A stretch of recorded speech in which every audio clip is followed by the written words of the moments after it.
we go. Pop out chat.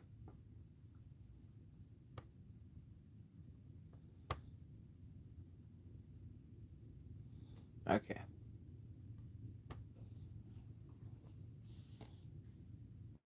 Did I forget to give myself a thumbs up? Unacceptable.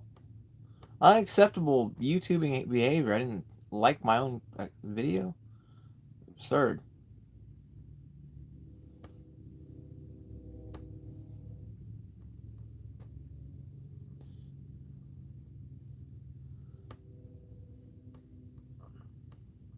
There we go.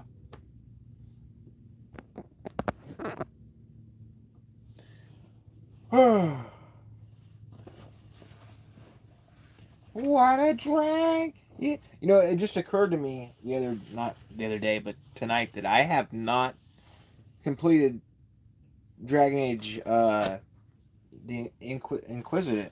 It's Dragon Age Inquisitor, right?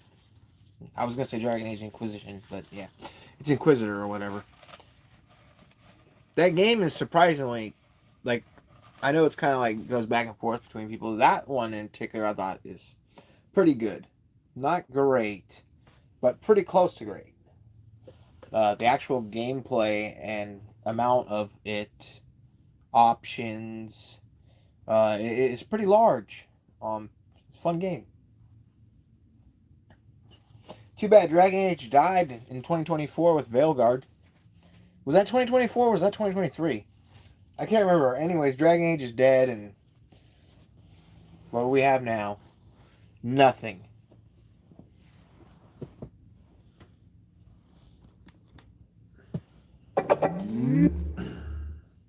What is a Dragon Age replacement now that I think about it? Because Dragon Age was kind of like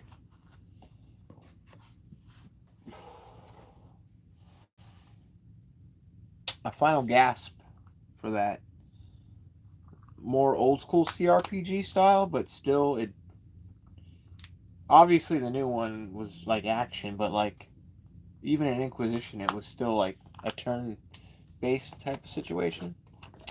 Whew.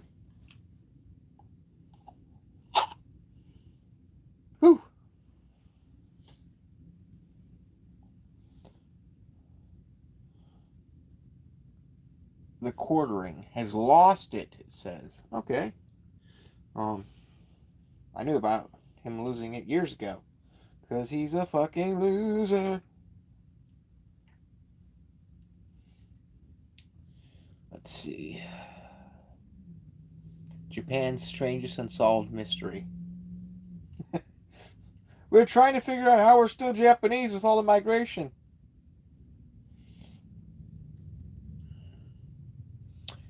Hello. Let me start up where that was now. So this is at 24 minutes and 30 seconds, because you were at 25 minutes. So you'll hear a handful of words to get you mentally caught up that you've heard from Andrew already, and then we're gonna go to the Crowder one, so we can watch them laugh at her stupid. We need to claim you, which just is like the dumbest thing I've ever heard. Control it. Biggest podcast in the world. They couldn't control the narrative. And so they freaked out, boy. Andrew Wilson trending on X. There we go. Joe Rogan trending on X. They freaked the out and zerged out of their mind. They started zerging. Thank you. Stu Peters said today, all he wanted out of your debate was to get you to admit you were paid by TPUSA. A thing which I never denied. A thing which I never denied, that I went and taught a one-day debate course and then charged them for it. Ooh, man. Up there on that payroll, these people don't know what an independent contractor is. They don't know that I give debate lessons to people all over the world all the time. I don't get it. By the way, for having lied to Joe Rogan throughout this entire interview. No, told him the truth and was one of the few who ever did. I didn't try to sensationalize. I just stuck to the facts. That's it. I stuck to the facts.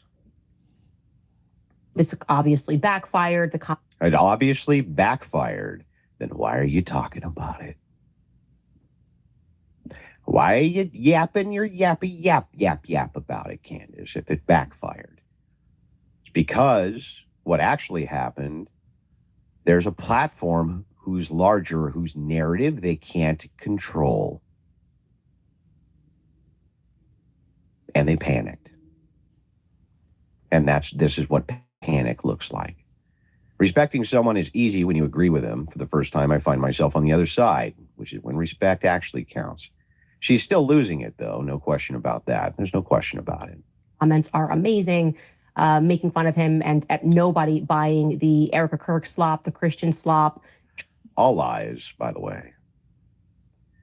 It's true that they started zerging, but actually people were calling them nutcases and Fruit Loops and freaks and weirdos. Same thing on the YouTube side. And they were zerging hard, boy. Sharing it everywhere, and which of course created more views for the episode, which of course is good for me. Trying to emote to make us feel like anything that's happened since Charlie Kirk's assassination makes sense. Yeah, nothing makes sense. None of it. It's just nothing makes sense, guys. I can't make sense of this. I can't make sense of it. Why can't we come on, guys. I want to make sense of it. Why can't we make sense of what happened? It doesn't make any sense. You're telling me that this guy is really upset because he was a Fruit Loop and went Charlie? That doesn't make any sense.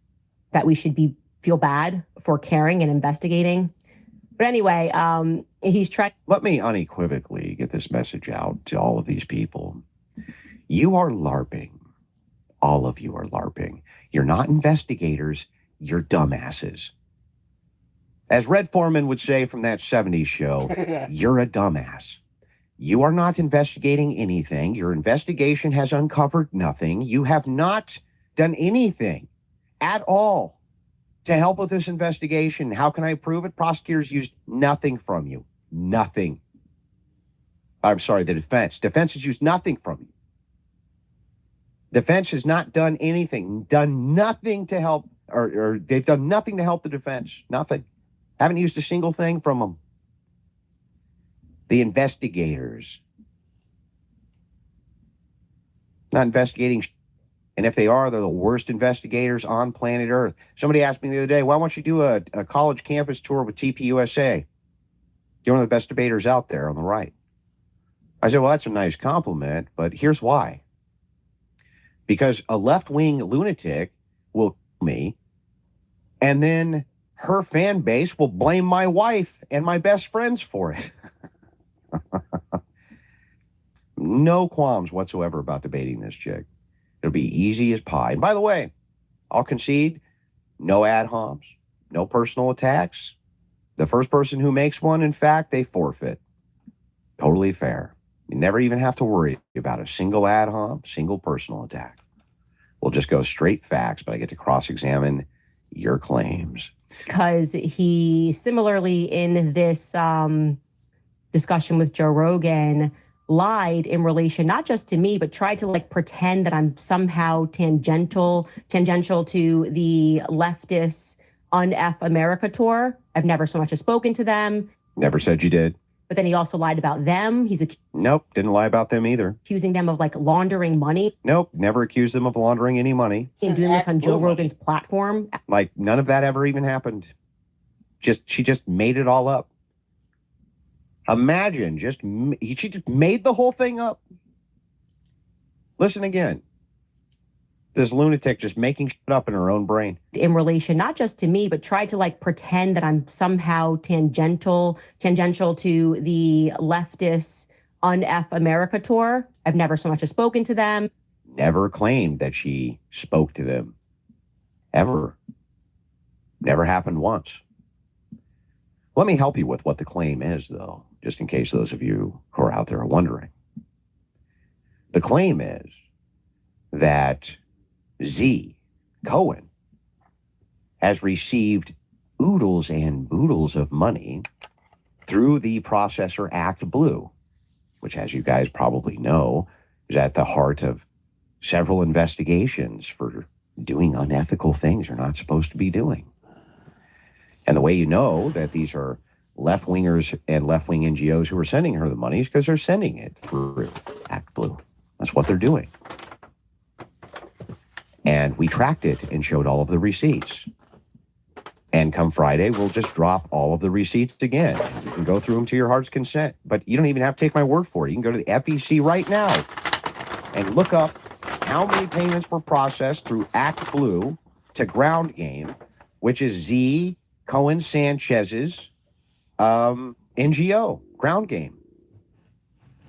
She used this illicit funding, I consider it illicit because it came from leftists, in order to build her brand, and she utilized the Unfuck America tour to stalk Charlie Kirk and stalk TPUSA, and is still planning, when they have their new tour, to stalk them. She works with another account often called Project Constitution. I dropped all of the tweets, and I'll drop them all again. Hand in hand, they work together, retweeting each other, talking to each other. In fact, Project Constitution said that Z. Cohen Sanchez was more like Charlie Kirk than I would ever be. That's what he said. That's what this guy said. That's the claim. What she's talking about here is just nonsense she made up in her brain. That was never even stated on Joe Rogan's podcast. Just made it all up. Why do you think she didn't show you the clip? But then he also lied about them. He's accusing them of like laundering money. Never accused them of laundering money. And doing this on Joe Rogan's platform, absent any fact check. No, you can definitely fact check it. I did a whole stream about it. He just lies, I guess. No, you just lie, lady. Everything you just came out of your mouth was a lie. I never said any of that, which is why she didn't show any of the clips. She never showed any of the clips. Why? Because she's lying through her teeth. Yes, that's what they're at right now. Turning Point just needs people that are willing to lie. Nonetheless, I said, well, then they should hire you because you seem to be great at it. I have a counter offer. Ooh, counter offer. I want to hear the counter offer. He says 300K. Let's make it 500K. Ooh. Right? I just have the hunch, this feeling. This hunch and feeling. She's got a hunch, ladies and gentlemen, and her feelings also. She's got a hunch. She's got a feeling. I can't wait to hear her hunches and feelings. It's my favorite thing to listen to from women is how they feel about you. Gut instinct that you're maybe being backed by Turning Point USA or She has a gut instinct that I may be being backed by Turning Point USA. Her gut's telling her that. She's got a gut instinct. Their affiliates in this. Or their affiliates in this case. Debate request. It's just, you don't strike me as someone that has 300K lying around for conversation. Well, problem you got, lady, is that you don't know about nothing. So again, one of the most super chatted channels in the United States, one of the most super chatted channels in the world. I don't know what you think you're thinking. I have no idea what she's talking about. Oh, wait, I do. I do know what she's talking about because she tells us. Gut instinct that you're. Yes, a gut instinct. Maybe being backed by. Ooh, a gut instinct and feelings. More of that compelling Candace Owens evidence that I'm so used to hearing about from our detective, our fine Detective Owens here. Absent her tweed suit. She has a gut feeling. I just don't have that kind of money laying around. Defense publicly wrote out something that they want nothing to do with Candace and others for their defense. I'm aware. Turning Point USA or their affiliates in this debate request. It's just, you don't strike me as someone that has 300K lying around for conversation. I mean, not with that smoking habit in today's economy. Oh, what a clever joke. Not with that smoking habit in today's economy. No way. Andrew Wilson must spend at least $300,000 a year on cigarettes. Wait, now she wants $500,000 after we've been told nonstop on X by these idiots that she doesn't need the money. I know, it's wild. Candace Owens, who doesn't need the money, suddenly she wants the money. Andrew has $300,000 under his couch cushions. Right. And given the fact that Turning Point USA has raised $40 million in one night off of Charlie's blood, literally encasing his bloody microphone at a fundraiser event. Which has what to do with me? I don't know. Can somebody tell me what the that has to do with me? Even if it was all true, like what would that even have to do with me? But his grieving widow could be captured by the camera standing next to it. I think $500K feels more appropriate. They want to invest in you. You're their guy. What? Who said any of this? Who said... Can somebody tell me where she gets this idea that TPUSA is investing money in me? What is she talking about? You're their guy. They're investing money in you. The godfather of TPUSA. I tell them that's what it costs. Okay, so here's what we'll do. Wish granted. Here's what I'll do. We'll crowdsource $1 million. I'll put out $1 million crowdsource that will have this debate, and I'll take 500 grand, and you could take 500 grand. Easy. I don't think it's going to be much of a problem. Deal. We'll put out a crowdsource for $1 million. She doesn't have to. We'll do it all ourselves. If she takes 500,000, I'll take 500,000. Simple. King of the grift, baby. What's 500K between old friends, right? Nothing, but I don't know why you think I need to go to TPUSA to get it. I don't know what she's talking about. What are you talking about, lady? We'll crowdsource it. $1 million, 500K for yours truly, and then 500K for Candace Owens. But I have some stipulations of my own for that kind of money. Also, my second counter offer position point that I'd like you to meet is I'm 7 months pregnant. So if you fancy a debate face to face, you're going to have to travel to me. It's common decency. No time limit in the debate. We don't have to do an in-person debate. Totally not necessary to do an in-person debate. But I'm fine with one if that's what she would prefer. But it has to be done on neutral ground. So if she would prefer in-person, that is a fair request. She's pregnant.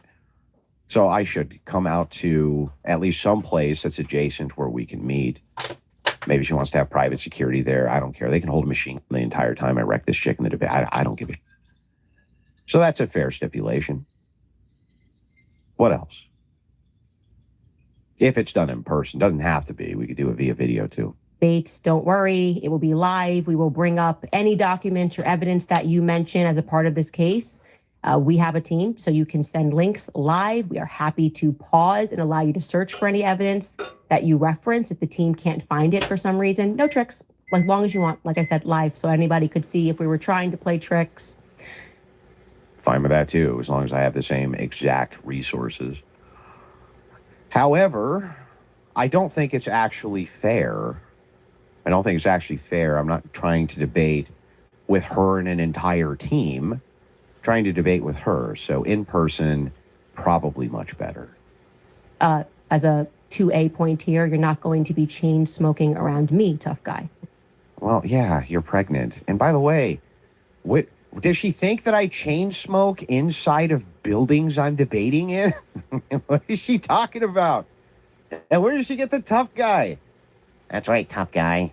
You're not chain smoking around me, tough guy. Who chain smoke around you? You're pregnant. And it's, what?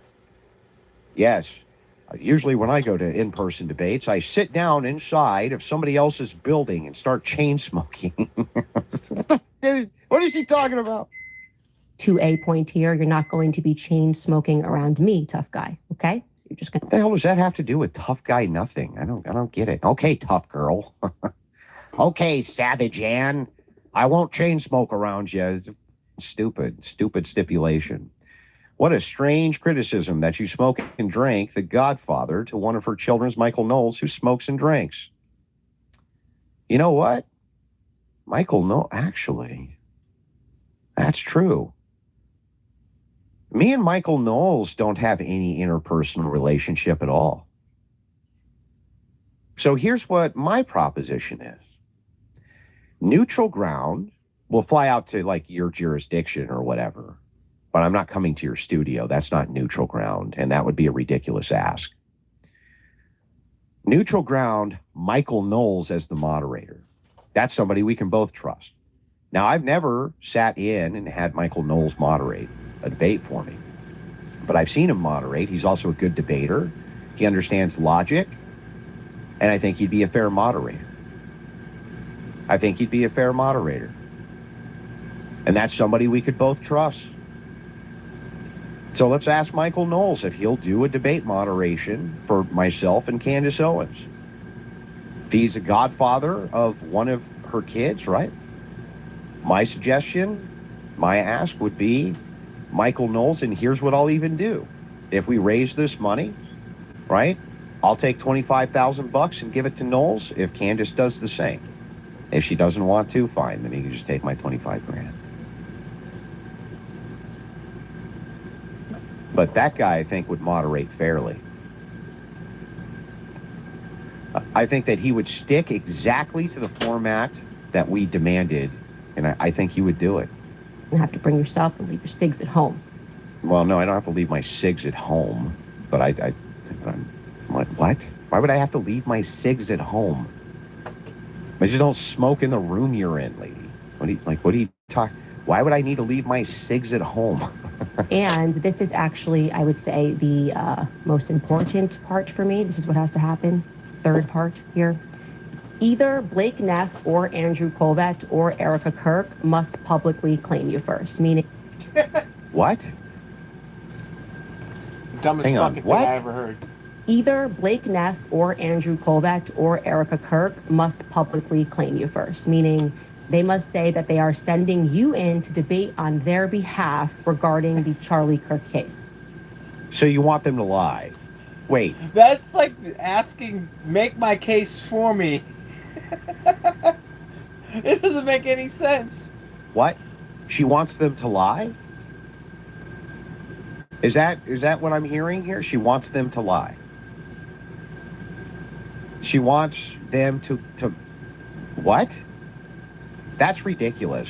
That stipulation is ridiculous. It's not true.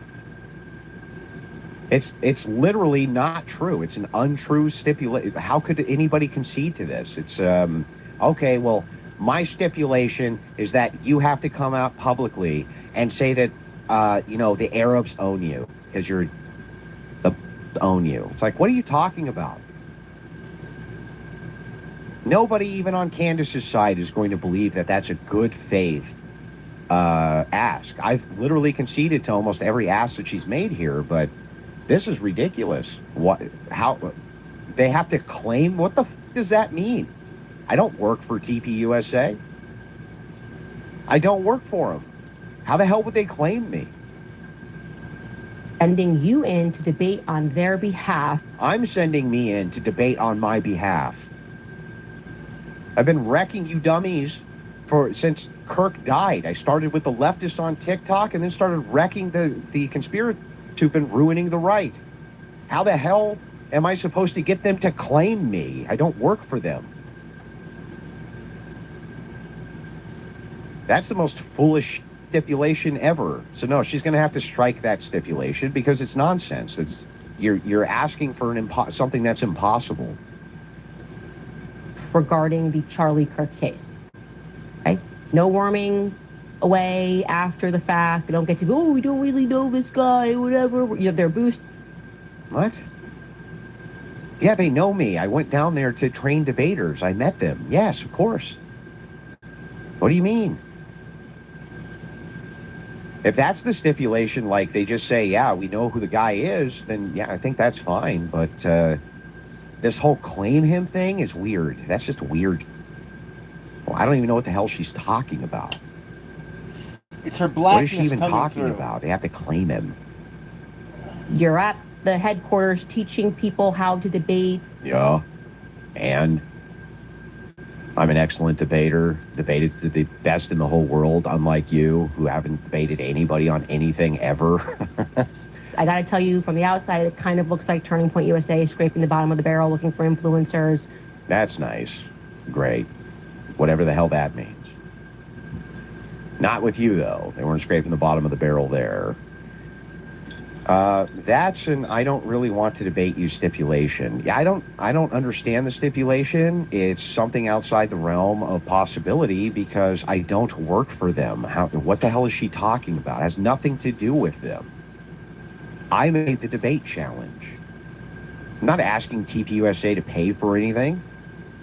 I will literally crowdsource fund this. I'll take 500K, give her 500K. I'll raise $1 million. I don't think it's going to be a problem.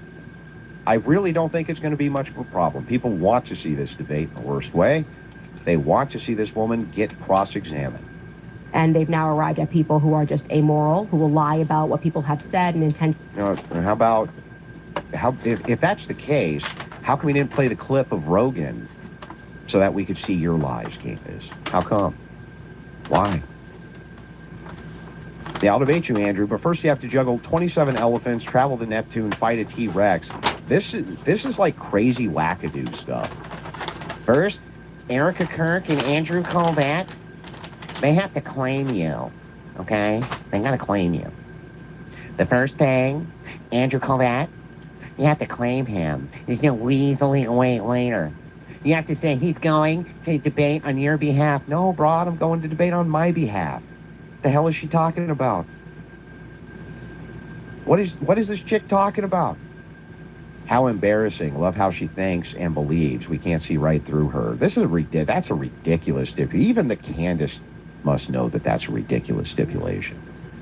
Actually misrepresent their positions, and who I would say are not reminiscent of the honest debate strategy and style that was once employed by their company founder. I mean, Charlie Kirk's brand was clean and respectable. Here is Andrew. That's clean and respectable. Charlie Kirk's brand was clean and respectable. And now it's not. It has these guys in it who smoke. If you want to have a good faith with me, a good faith debate with me, then you have to concede that Erica Kirk and Israel, Charlie. They did. Charlie. Okay, they did. I mean, they didn't, but okay, you know. Okay. Another crazy stipulation. Andrew Wilson, who, I'm not kidding, Turning Point USA says they welcomed him to teach others how to debate. Yeah. And leftists, they welcomed me to teach them how to debate leftists because I'm one of the very best at debating leftists in existence. Here's him debating a feminist leftist. Her name also happens to be Charlie. Oh, okay. You're gonna pull the clip. Gosh, we're gonna do the so bad faith clip where I defend the wife. Great. Oh, she's gonna go through it all. No context, no nothing.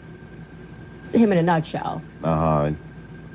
Thousands upon thousands of debates, and you're only going to play 30 seconds of one where somebody attacked my wife, and so I told them to f off.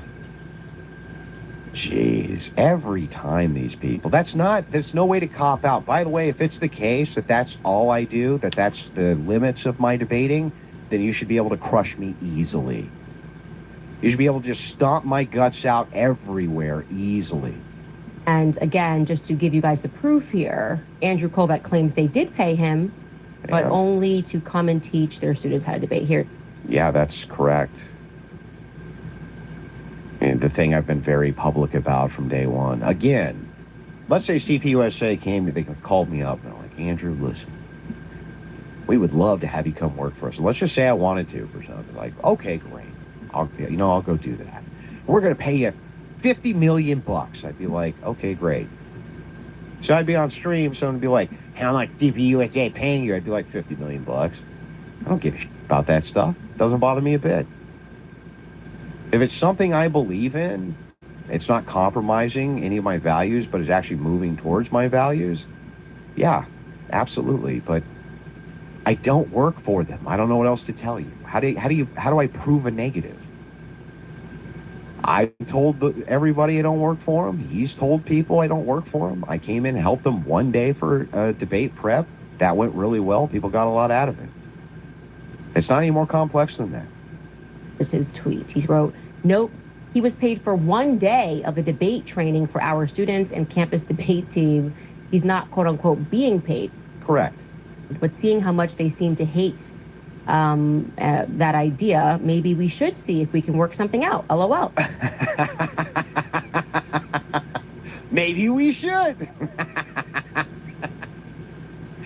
Little Colvette trolling of the Candace. Just a little bit of Andrew Colvette trolling there. You're like, well, maybe we should hire the guy. Maybe we should, Candace. Maybe we should.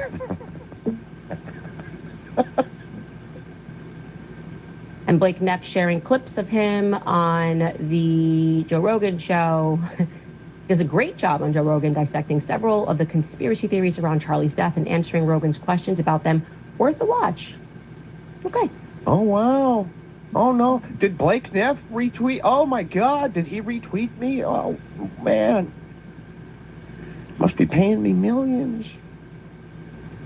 That evidence, a lot of evidence there. Blake Neff retweeted Andrew Wilson. He's in. He's in the club. Just like that. Right in that club. Of course, tons of her followers also retweeted me, but nobody's accusing them of paying me, of course. Just her. So, yeah, that's my counteroffer. I want Turning Point USA on record, just to recap, saying that you are representing them. And why would you want them to lie? I'm representing me. What is she talking about? I'm representing myself. You know, that they're not going to shirk responsibility and pretend like, oh, we just paid a one time. Yeah. That's because that's all they did. He's going in there and we want him to debate on our behalf. Why in the world would that be a stipulation for a debate with Candace Owens on her views and my views of the Charlie Kirk? That makes no sense at all. Well, they have to, I guess. I mean, I don't know. Well, maybe I'll call Andrew up. Hey, man. You know, she put in the stipulation. I guess you're going to have to pay me a whole bunch of money to go do this debate. That's what Candace wants you to do. She wants you to pay me a whole bunch of money to go and do this debate. Is that... I don't even understand how this tracks. Another point 2A. Obviously, you will not be chain smoking around me. Okay. Those stipulations are fair. Not in your studio. That would be unfair. That would give you an unfair advantage in a debate. But neutral ground, flying out to where your location is with a neutral moderator, that's fine. I don't have any problem with that. But I have some stipulations of my own. If we're going to do this, it needs to be a 3.5 hour long debate. And if you quit before the 3.5 hours, you lose. And you don't collect any of the money. If you quit before then, you don't collect any of the cash. Secondly, no ad hominems. I won't use them. You don't use them. No insults. Neither of us will use those either. This will literally be about the facts, and that's it. However, I do demand a 1 hour cross-examination time for each of us. I get an hour to cross-examine. She gets an hour to cross-examine. You do 15-minute openings each, right? And then the rest you can have open dialogue. But I want an hour each of cross-examination. $500,000, that sounds reasonable. Hour each of cross-exam. She can start with her cross-exam first. Ask whatever questions that she wants and reclaim her time if I don't answer those questions. But I'm going to do the exact same thing. And I'm going to ask her a lot of really tough questions. But again, no insults. None of that. And the first person who uses them forfeits, collects nothing. Those seem like completely fair stipulations. I won't target her family. She won't target mine. We're just going to go there and argue and debate the facts and the facts only. Now, you can't get mad at tone if somebody's just like, oh, he's condescending like women do. No, it has to be an actual insult. And that's it. Or an ad hoc. Or a personal attack or something like this. How's that for easy? but 1 hour of cross-exam. And the questions are allowed to be open questions, relating and pertaining to claims she's made on the Kirk and any claims I've made on the Kirk assassination. Any claims that have been made in regards to this, we can ask about.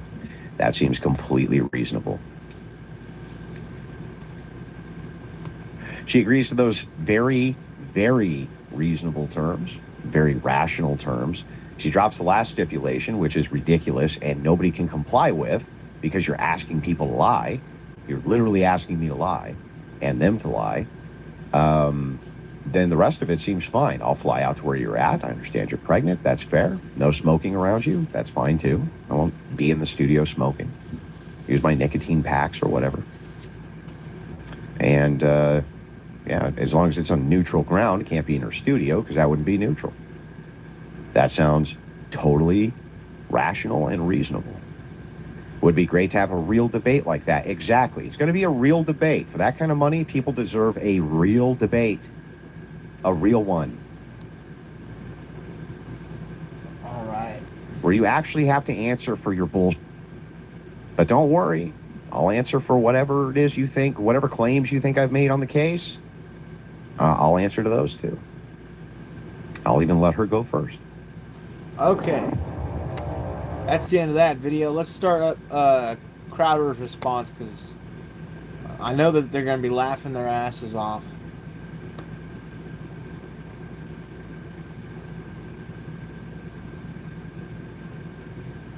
Where is it? Here we go. Andrew Colvett or Erica Kirk must publicly claim you first. I would just say yes to everything. I would just say, okay, sure, yeah, yes to everything. And if TPUSA wants to claim me as one of them, okay, great. Because she's not going to do it anyway. Andrew Wilson, and it's Andy and Candy. Ah. So he was back on Joe Rogan, and I highly recommend you go check out the whole episode. They had a lot of fun together. They covered yes to everything. And if TPUSA wants to claim me as one of them, okay, great. Because she's not going to do it anyway. Andrew Wilson, and it's Andy and Candy. Ah. So he was back on Joe Rogan, and I highly recommend you go check out the whole episode. They had a lot of fun together. They covered a wide range of topics, to be clear. This is 3 Wilson appearances really in like the last quarter. There was Andrew Wilson, then Rachel Wilson, and then Andrew again.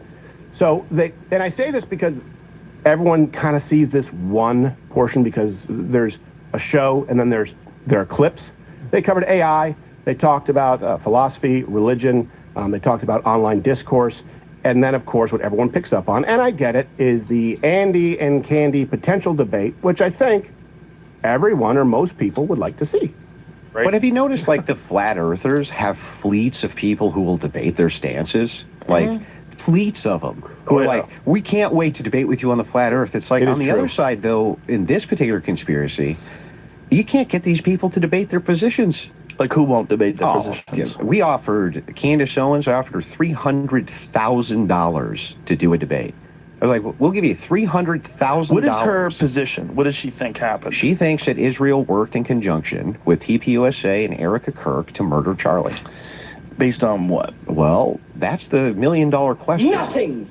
Okay. So, and just to be clear, and I don't do this for all these. It ends up being, in my opinion, kind of spectacle.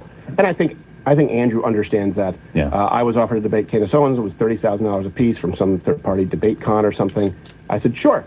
And then they said, well, Candace said no. I said, well, she can have mine. I'll do it for free.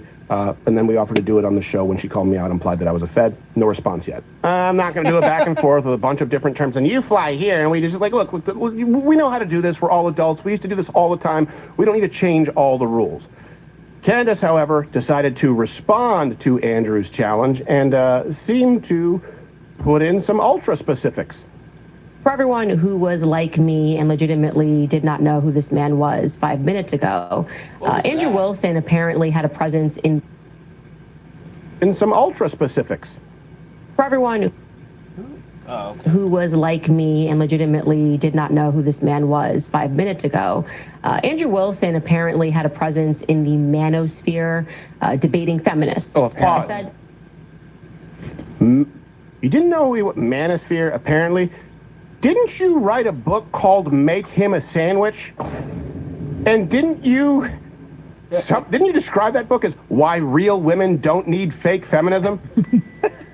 Did you just do no research? Because here's the thing.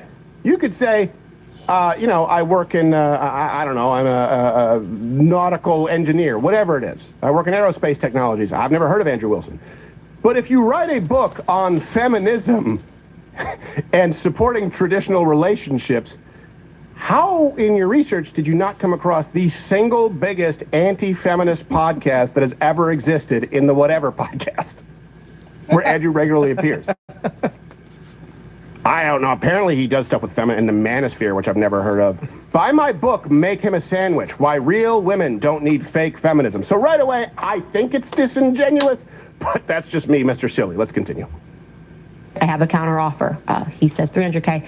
Let's make it 500K, right? I just have the hunch, this feeling, gut instinct that you're maybe being backed by Turning Point USA or their affiliates in this debate request. It's just, you don't strike me as someone that has 300K lying around for conversation. Also, Pause. I don't think you have the money, so let me raise it to make it less likely that you can get the money together for the debate. I really want to do it. Keep playing. Second counter offer position point that I'd like you to meet is I'm 7 months pregnant, so if you fancy that sound effect, bitch. What the fuck? 300K lying around for conversation. Also, Pause. I don't think you have the money, so let me raise it to make it less likely that you can get the money together for the debate. I really want to do it. Keep playing. Second counter offer position point that I'd like you to meet is I'm 7 months pregnant, so if you fancy a debate face-to-face, you're going to have to travel to me. It's common decency. No time limit in the debates. Don't worry. It will be live. We will bring up any documents or evidence that you mention as a part of this case. We have a team, so you can send links live. We are happy to pause and allow you to search for any evidence that you reference if the team can't find it for some reason. No tricks, as long as you want. Like I said, live, so anybody could see if we were trying to play tricks. As a 2A point here, you're not going to be chain smoking around me, tough guy, okay? So you're just going to have to bring yourself and leave your cigs at home. This is actually, right, pause. I would say... So this sounds a lot like feminism. Come on, tough guy. First off, if you maybe because she said she wasn't familiar, even though she wrote a book on feminism, Andrew Wilson doesn't chain smoke indoors. He leaves to smoke cigarettes. He smokes when he's on his own streams, doing this by what do we call it, remote. To be clear. So you're not going to do that with me, tough guy. Okay, it's just, also this should be noted, this would be the first time Candace has ever done this, to be clear. A live debate without a net. It's not how she conducted it with Nick Fuentes, held it back, sandbagged him. It's not like how I did it with Nick Fuentes, or Dave Smith, or insert many, many dozens of liberals over the last decade and a half here. This would be the very first time she's done this, what she is proposing. Let's see if there are any other caveats. The most important part for me, this is what has to happen, third part here. Either Blake Neff or Andrew Colvett or Erica Kirk must publicly claim you first, meaning they must say that they are sending you in to debate on their behalf regarding the Charlie Kirk case. Okay? No worming away after the fact. They don't get to be, we don't really know this guy, whatever. Okay, so here's the question. All right, because people are saying, she'd wreck you or you'd wreck her. And I have some criticisms of Andrew Wilson, too, who, by the way, is a friend, but I know that he'll appreciate me being fair. Here's the question we need to ask. 2, do we want to see this conversation take place? I genuinely do. You guys can comment. Yeah. I would like to see, that's why I said yes when they asked me to debate Candace Owens. Or have a conversation, or she can come on my show, I'll go on her show, I don't care. But I'm not going to do this whole back and forth thing. I understand it's an event. I want to see both sides present their strongest cases. We have maintained, of course, especially early on, that maybe Tyler Robinson didn't act alone. I believe Tyler Robinson pulled the trigger. I believe he's the gunman.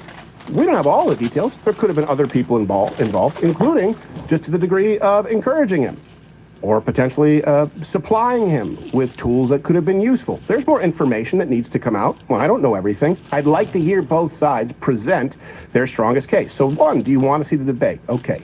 Then 2, why do you think it's not happening? Who do you think actually wants to have this conversation most? I'm going to make an inference. I don't think you have the money, so let me raise the fee. And that seems to me like she doesn't really want to do it.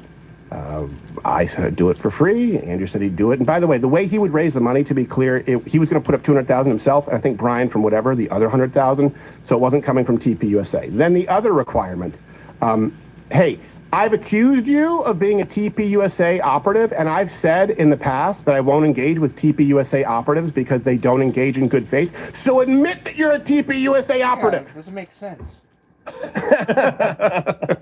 You see that? He doesn't have control over that. It seems to me like she's looking for any reason not to debate. It would be like a heavyweight saying, like, sure, yeah, I'll fight you. I'll fight you for the title. Of course, I've fought a heavyweight my whole career, and so have you. All right, I got it. Also, you have to make welterweight, or I won't do it. Yeah. What? You want me to drop 60 pounds? Well, I guess you just don't want to do it. Like, well, hold on a second. There does have to be some reasonable approach here that would be within the bounds of reason. And to be clear, Andrew Wilson agreed to the general terms for the debate. Yeah, since all this. Where he said they could do it on neutral ground. I think he suggested, like, he said, like, even Michael Knowles could be a moderator because Candace is friends with him, and Andrew has had disagreements with him, but he thinks that he's fair. He said it could be a 3-hour-long debate. The pregnancy accommodation's okay. He'd fly out to her. He did say, of course, he would represent himself alone. He's not going to smoke. He can't have TPUSA declare him as a representative because he's not. That would be a lie. I know that he did one piece of contract work for them, and he was very open about it. So if he doesn't do that, she won't have the debate. And if he does it, he's effectively lying. Yeah. I even make it easier. We'll just do it remote. Yeah. Like, what's the problem here? And by the way, I wouldn't ask you to go out to Tyler Robinson and get him to go, yeah, Candace is representing me. He's like, that doesn't make any sense. Well, I think he also said, now we'll crowdfund like $1 million so we can each get $500,000. And here's the one thing, my one criticism for Andrew Wilson is if I were talking to him, or if I was him, I would just say yes to everything. I would just say, okay, sure, yeah, yes to everything. And if TPUSA wants to claim me as one of them, okay, great. Because she's not going to do it anyway. She's not going to show up. She's not going to do it. How am I making that inference? Because she never has. It would be the first time. So I understand the response from Andrew. My approach would have been, okay, sure, cool, all of it. She's going to find a reason to not do it. Yeah. So with someone like her who grifts and lies and changes her story and refuses to engage in good faith conversation, is there an end point to any of this that you can see? Or does it just keep going in perpetuity? Well, the end point is going to be self-induced. That's what's going to happen. She'll either self-destruct or she'll pull like an Oprah and reinvent herself and start a book club at another network, and she could be very effective with that. I don't know, but as far as being seen as a legitimate voice or a credible voice on any issue of politics as she used to be, I mean it's going to be death by 1,000 cuts, and it's going to be cuts from herself. Also, I should note, if they don't come to terms, and Candace won't debate with him because he is, in fact, a TPUSA operative, he may send his dog in his stead.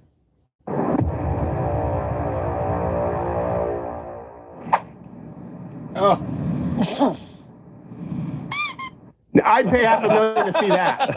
I'd pay $500,000 to see that. Oh, man. It's not going to happen. No. Yeah, it's a dog, Gerald. Of course it's not going to happen. Dogs don't debate. Yeah, Silly. that's fair. I should have thought of that. Yeah. No, I don't think the debate's going to happen. It really does need to at this point. And Andrew's right. The flat earthers, man, like they will come out in droves to debate their ideas. Sure. And there's not many of them on the planet. They'll So show it's up like with laser pointers and a science kit, and they'll be like, disprove their own. Yeah, exactly. They'll disprove their own theory. Be like, no, man. So I agree with you. I think at some point she self-destructs in this, but she's built up a true crime following. That's what she's built up right now. It's people that want. It is true. Flat earthers do love to I've argued with flat earthers on video games. They love to just talk about it. I think the only argument they can pose is that because neither of us has been to space and we haven't seen the curvature of the Earth, that's really the only thing they can do. It's like, well, yeah, I'm not a spaceman. Sorry. But yeah, they love talking about flat. It's so delusional, but whatever. It's funny. Soap opera. They don't want actual hard evidence. They want something that they can look at and go, that seems real to me. And eventually she'll have to move on to something else. But even if Tyler Robinson, like either way the trial goes, Imagine playing video games like high technology and you believe in the flat Earth. It's such a contradiction. He was framed for this. He's actually innocent, or he's not guilty. I told you the entire time. See, I'm going to have him on my show. And now we have to get to the real killers of Charlie Kirk. And the grift keeps grifting. Well, let me be as charitable as possible, and that's how I would approach this. Good, Look, because I'm not. maybe her audience isn't true crime. Maybe Candace has done a very effective job at providing hard evidence, and where there's smoke, there's fire. Yeah. Great. Hash it out. There you go. Now, I approached the debate when they offered it to me with her, and she doesn't get to say, I don't know who he is, because she was the one who drew first blood, not me, and she's gone after me multiple times, and my only words, I had 2 words, I accept. I'd go in and go, okay, great, good. Please present the strongest case. Maybe her audience has seen some evidence that we haven't seen in scouring through all the videos. Let's assume that. Present it. And I would present mine. Andrew would present his, if you're going to do the debate with him. This is how it used to be. And that's how it still is on this show. I mean, Dave Smith on, right? Okay, great. I'm just thinking of the most recent ones. Same thing we're going to be doing. I don't know if we can discuss Ivy League, the Change My Mind Professor editions. We'll do that. The reason that we didn't do it with Professor Zimmerman, who was on the show, was because the school said, actually, you can't stream it live, and we're going to change the rules. Now, that would be a problem because it would be inconsistent with the way we've always done it here. In other words, if I say we'll do it live, we will be fair, you can have the floor, that's how we've always done it. Okay. It would be an outlier for us to do it any other way. In this case, it would be an outlier for Candace. It would be the first time she's ever done anything like this, and it would be incumbent upon her to make it happen. So I ask you, do you want to see this debate, or do you want to see the debate? Hey, if not Andrew, if he's not a worthy adversary, who? Who would you like to see a conversation and or debate between Candace Owens and any opposing voice that you deem to be most qualified? Pick one. Would you like to see that conversation? Okay. Who is the roadblock to that happening? That is very telling, in my opinion. Candace. And that's very different from the way that we approach. It's also why, I was like, I don't want to. We used to chase people around, right? I was like, nope, either they come on or they don't. I'll go on their thing or we don't, whatever. Which is for why all the flack that he gets. I mean, Tucker's not coming on. Candace isn't coming on. No one's coming on that you have major disagreements with.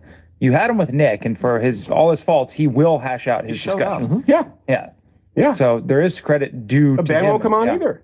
Yeah, he won't. Exactly. And by the way, I've had him on many, many times. That's pretty telling to me because, okay, I've had him on many times, and now it's like, but now it's going to be a pretty firm disagreement on quite a few things here.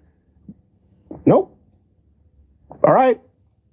What do you do? How do we move forward? This is I think the big question right now when you're talking about the Marxist right, the fracturing, MAGA, America first. And all right, how does Tucker propose we move forward? What are the specifics? How do we move forward when people like Candace who are saying you're being lied to, you're being betrayed, won't actually stand up and make the case? I think that you as a viewer, you need to use your discernment. And at a certain point, right, you do have to discard what is not useful. If people are not transparent with their references, with their sources, if they're not transparent with their information, if they do not support evidence to substantiate their claims, and if they don't show up ever, I'm not saying you have to debate every Tom, Dick, and Harry with an anonymous X profile from Qatar or wherever it is. I'm not saying that. But if they never show up, nothing up their sleeves to make their case, at what point you just discard it and go, oh, well, okay, I guess that's of no use to me. It's of no value. That's where I am with it. I'm not going to spin my wheels or exhaust myself. YouTube's is something you're not allowed to. Okay.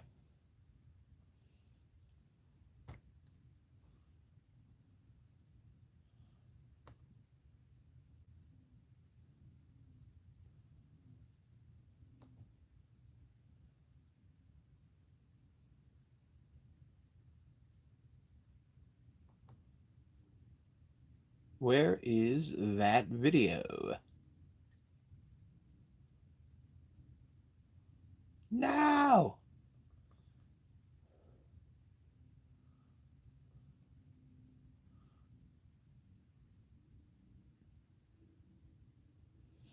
Oh yeah, a guy made a synthesizer and put it in Gary's mind. That was funny. Or was a sequencer or something like that.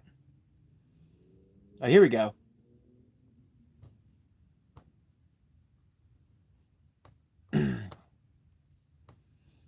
All right, I'm gonna go ahead and start up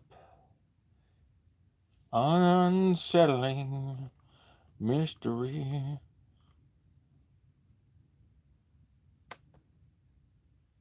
Products have contained one of these little grocery stores.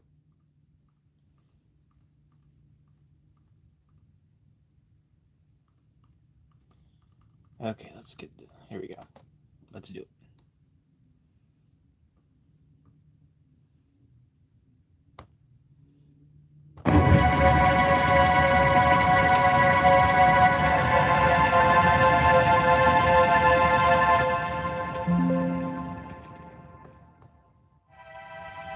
About 4 months ago, a post was made on the r/creepy subreddit. Found a bunch of these in the woods. What am I looking at? The OP said after finding one of these, he kept searching and found around 6 of these little pieces of paper with random ramblings on them just tied up in the middle of the woods. The OP did have a picture of the note, and it's exactly what they said. Very cryptic or nonsensical ramblings on little pieces of paper. The note is filled with cryptic messaging about all sorts of political issues. Pretty much every modern socio-political conspiracy theory gets a strange mention here. The problem is none of it makes any sense whatsoever. A lot of commenters on this post were quick to note how the most likely conclusion was someone's untreated intense schizophrenia. There is no code, it's only nonsense from someone who's gone too far down a rabbit hole who needs mental health assistance. Thankfully, our investigation won't end by taking some random Reddit's comments word. Someone posted a link to a Wikipedia page about this entire thing, and apparently it's some kind of small-time phenomena. The first instance of these papers showing up on the internet was in 2019, and the news reported it for the first time only a year later in 2020. The notes have been found all over northeastern and central Pennsylvania. Others have found them in the woods and on nature trails like the OP said. The strangest thing is these papers have been found in sealed products from grocery stores. Things like cereal boxes, candy wrappers, and makeup products have contained one of these little notes. The majority of these were found in products in grocery stores in Schuylkill, Pennsylvania, so many have come to dub these Schuylkill notes. I'd never heard of this phenomenon before finding this Reddit post, but it's been an ongoing concern for the citizens of Pennsylvania. Local, state, and federal investigations have been going on since December of 2023. The FDA has gotten involved as well, since these things have been appearing in products that are seemingly completely sealed. There is an entire subreddit dedicated to this phenomena, and as of writing, the most recent find was 2 days ago in a chocolate bar wrapper. I'm really at a loss for words on this one. I don't really have my own theory other than it's just some guy who makes these and carefully inserts them wherever he can, spooking the hell out of the residents of Schuylkill, Pennsylvania. Does he work at a packaging facility where he's somehow able to place these notes inside sealed packages without getting caught? Is there more than one person helping him out with this? There's no possible current theory that seems to explain this without there being blatant questions. This is definitely something I'm going to keep my eye on, and any further developments, this is definitely something I'd love to revisit if any new information happens to come to light.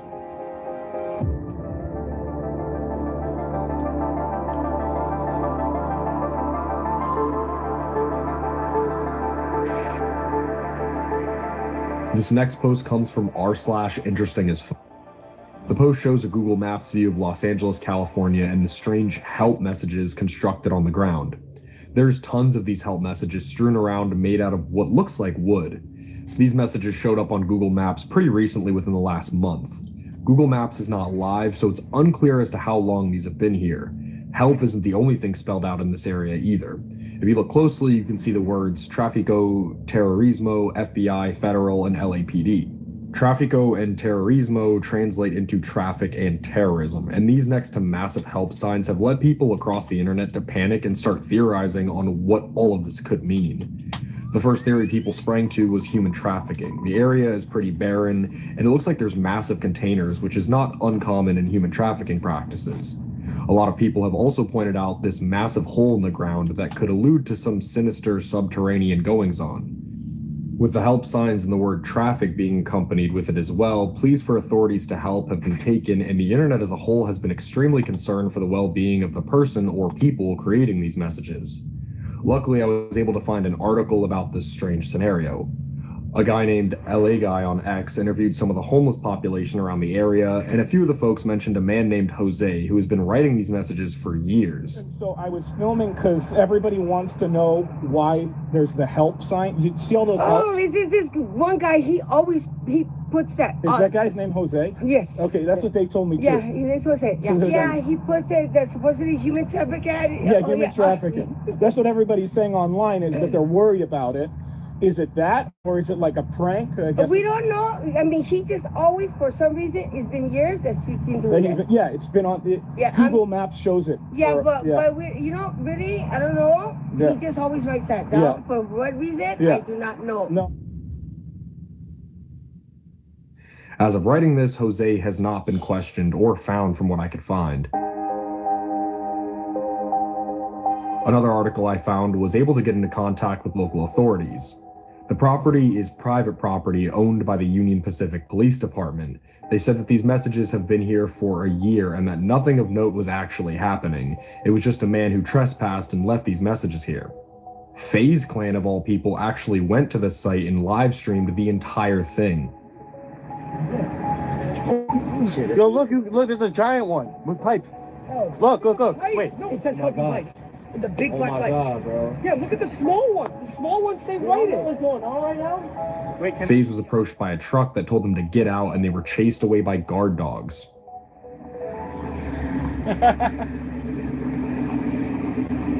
You say come here? That's a pretty nice truck just pulled. I ain't gonna lie, you got that gang. Get out? Say get out. Say get out. Alright. Say get out. Well, look at him back up. Yo, this is shot. Joe, you record him and I'm coming out.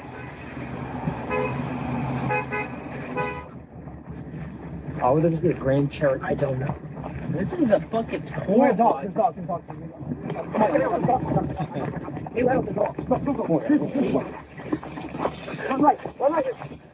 I couldn't even begin to assume what's going on here. The evidence seems pretty easy to follow. A man by the name of Jose has been making these for a long time. As for what his reasoning is, I guess we might never know. It absolutely is possible that something a lot more nefarious is going on, but that gets into major conspiracy waters with the police being involved in something horrific like this. I saw a lot of theories on that original Reddit post that are worth mentioning, but are probably not our answer. One theory being it's a filming location for a movie or TV show, but with everything I've learned, I don't think that's the case. Another theory is basically the homeless population has been putting them in as some sort of statement of how one of the richest cities in the richest country in the world is letting their people rot and die in the streets like this. I think this is fairly likely what's going on here, but who knows? There could be something that goes even deeper than we think. Sound like it was just a mentally ill guy making those signs. Like, no one's gonna see those unless they're on Google Earth. For our next post, we have somebody later. that wants to figure out the story behind this image. My name is Nancy Thomas. I'm 96 years old and I'm looking for my son.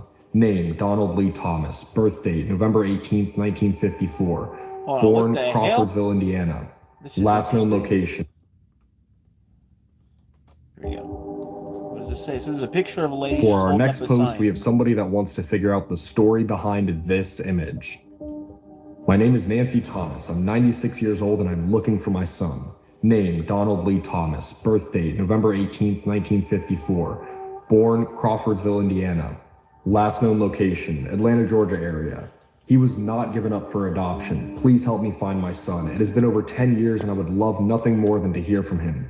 I'm aging and my health is not the best. Please help me in my long search for Donald Lee. I love you, Donnie Lee Thomas, Mom. The image itself is really disheartening. An older Wait, what the fuck? Nancy Thomas. I'm 96 years old and I'm looking for my son. Name, Donald Lee Thomas. Birth date, November 18th, 1954. Born, Crawfordsville, Indiana. Last known location, Atlanta, Georgia area. He was not given up for adoption. Please help me find my son. It has been over 10 years and I would love nothing more than to hear from him. I'm aging and my health is not the best. Please help me in my long search for Donald Lee. I love you, Donnie Lee Thomas, Mom. Confusing. The image itself is really disheartening. An older woman declining in health, begging to see her estranged son after all these years. From what I can see, the image originated on Facebook around 2013 and a widespread hunt began for Donald Lee. Luckily, I was able to find this Twitter post from around the same time. I want to thank each and every one of you for taking the time to share, comment, pray, leave words of encouragement. It means the world to my family.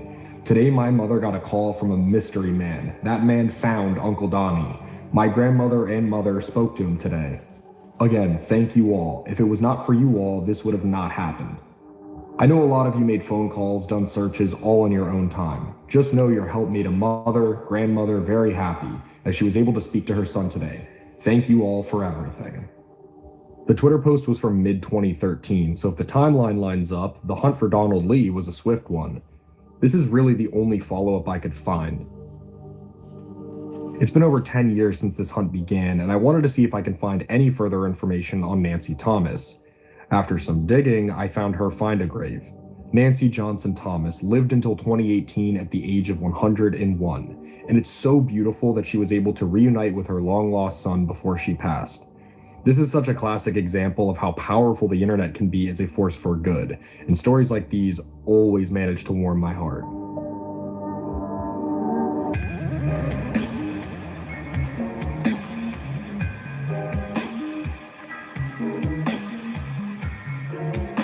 Born 1916, died in 2018. Next up is such a strange case, the mystery blanket.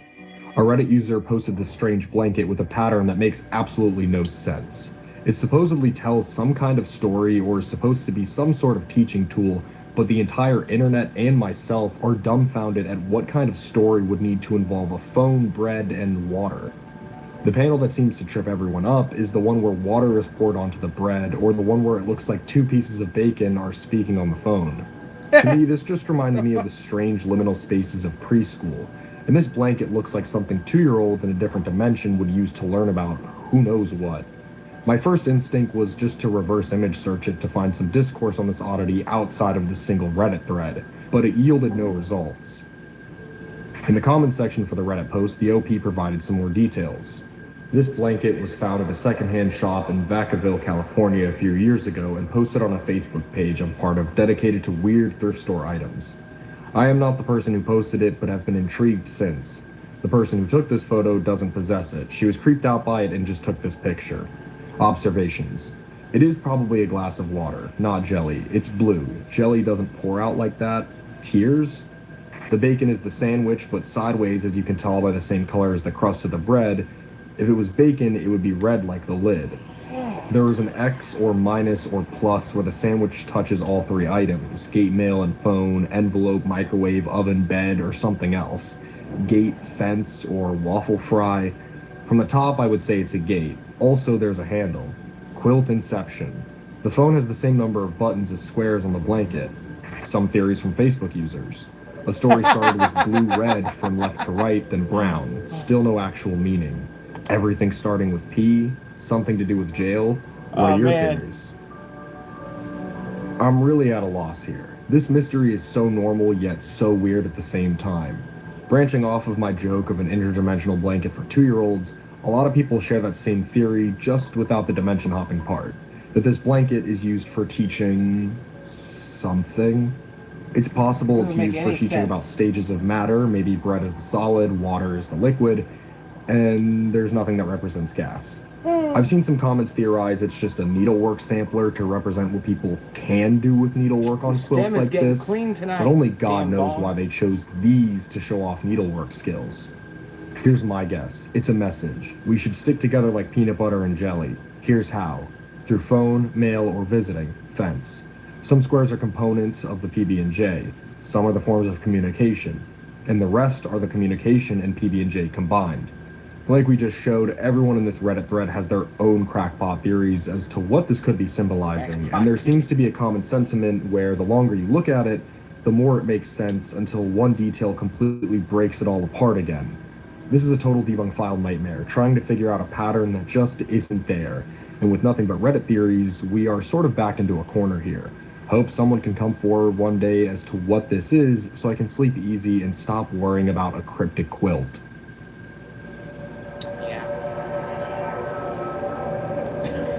The McDonald's freezer incident. What the hell kind of name is that?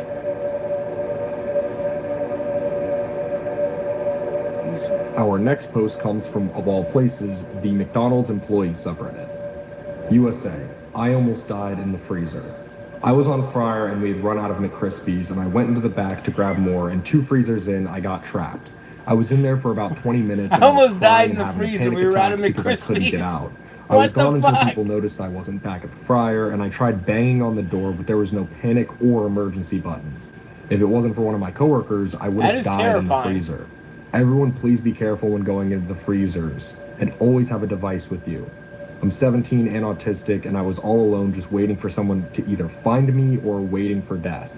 The freezer there was a death trap and the only exit required a key which I didn't have. On average, 60 people die a year from walk-in freezer incidents.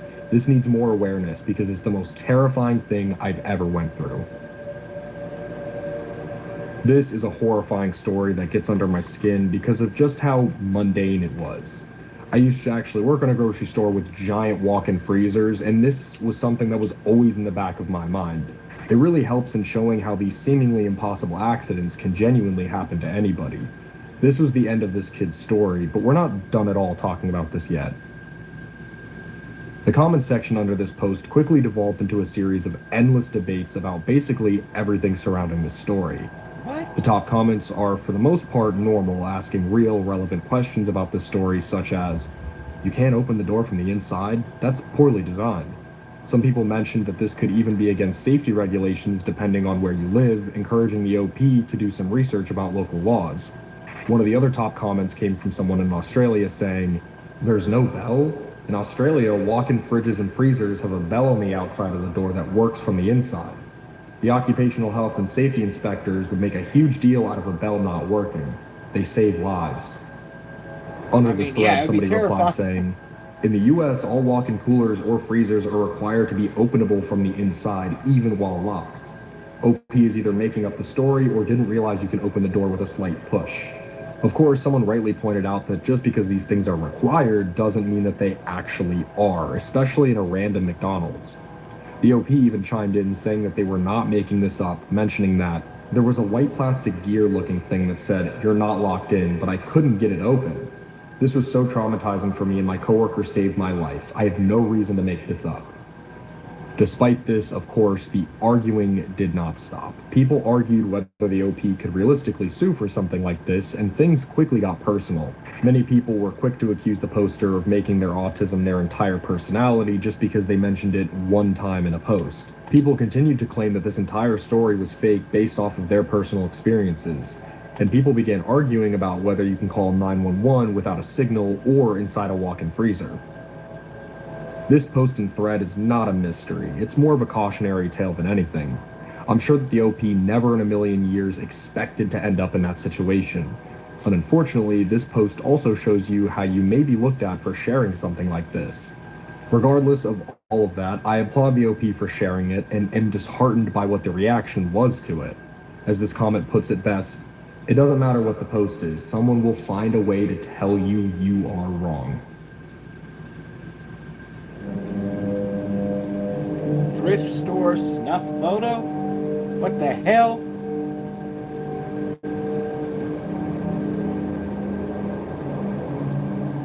About 3 months ago, somebody posted this onto the RBI subreddit. Terrifying film found at thrift store. The image can only be described as horrifying. I can't share the image itself here, but it shows a naked, bloody body laying at the corner of the room on the floor. Great. For all intents and purposes, it looks like a real murder scene. With most of these types of posts, they end up being fake, but this did not at all look to be like one of those. Just a bit later, the OP came back with an update where things continued to feel more and more real. "Hello everyone, sorry, I'm on my phone, so I'm leaving an update as a comment. Here's what I did. When I saw the photo, I was curious and pointed into a contrast area to look at it, and my body jolted because I was shocked. I didn't buy the Kodak carousel and just took the photo and went outside. I went to another store next door and called the non-emergency line describing what I saw and that I felt like it was a genuine photo. They told me they're sending an officer when available. She said she didn't have an ETA. The dispatch person told me if I can wait at the thrift store and I said yes. I'm waiting in my car as of now. Soon after this, a second update came in, this time explaining the origins for how the OP found this film strip to begin with. The officer arrived a bit after I posted the update. Him and I looked at the photo, and basically he was just looking thoroughly and asked me where I found it, and I just described where I found it. Then him and I walked into the thrift store, and I showed him the exact box I found it in. He sent a photo of the film to a coworker and spoke to him on it. He then took down my information and told me that he's going to take it to the people who can properly process the image to investigate it. I basically told him how I just thought the carousel was cool, so I opened it to see the condition, and I saw the photo and thought someone left a family photo, so I checked it, and it was definitely not a family photo. I also gave him the time I found it, a minute before I took the photo.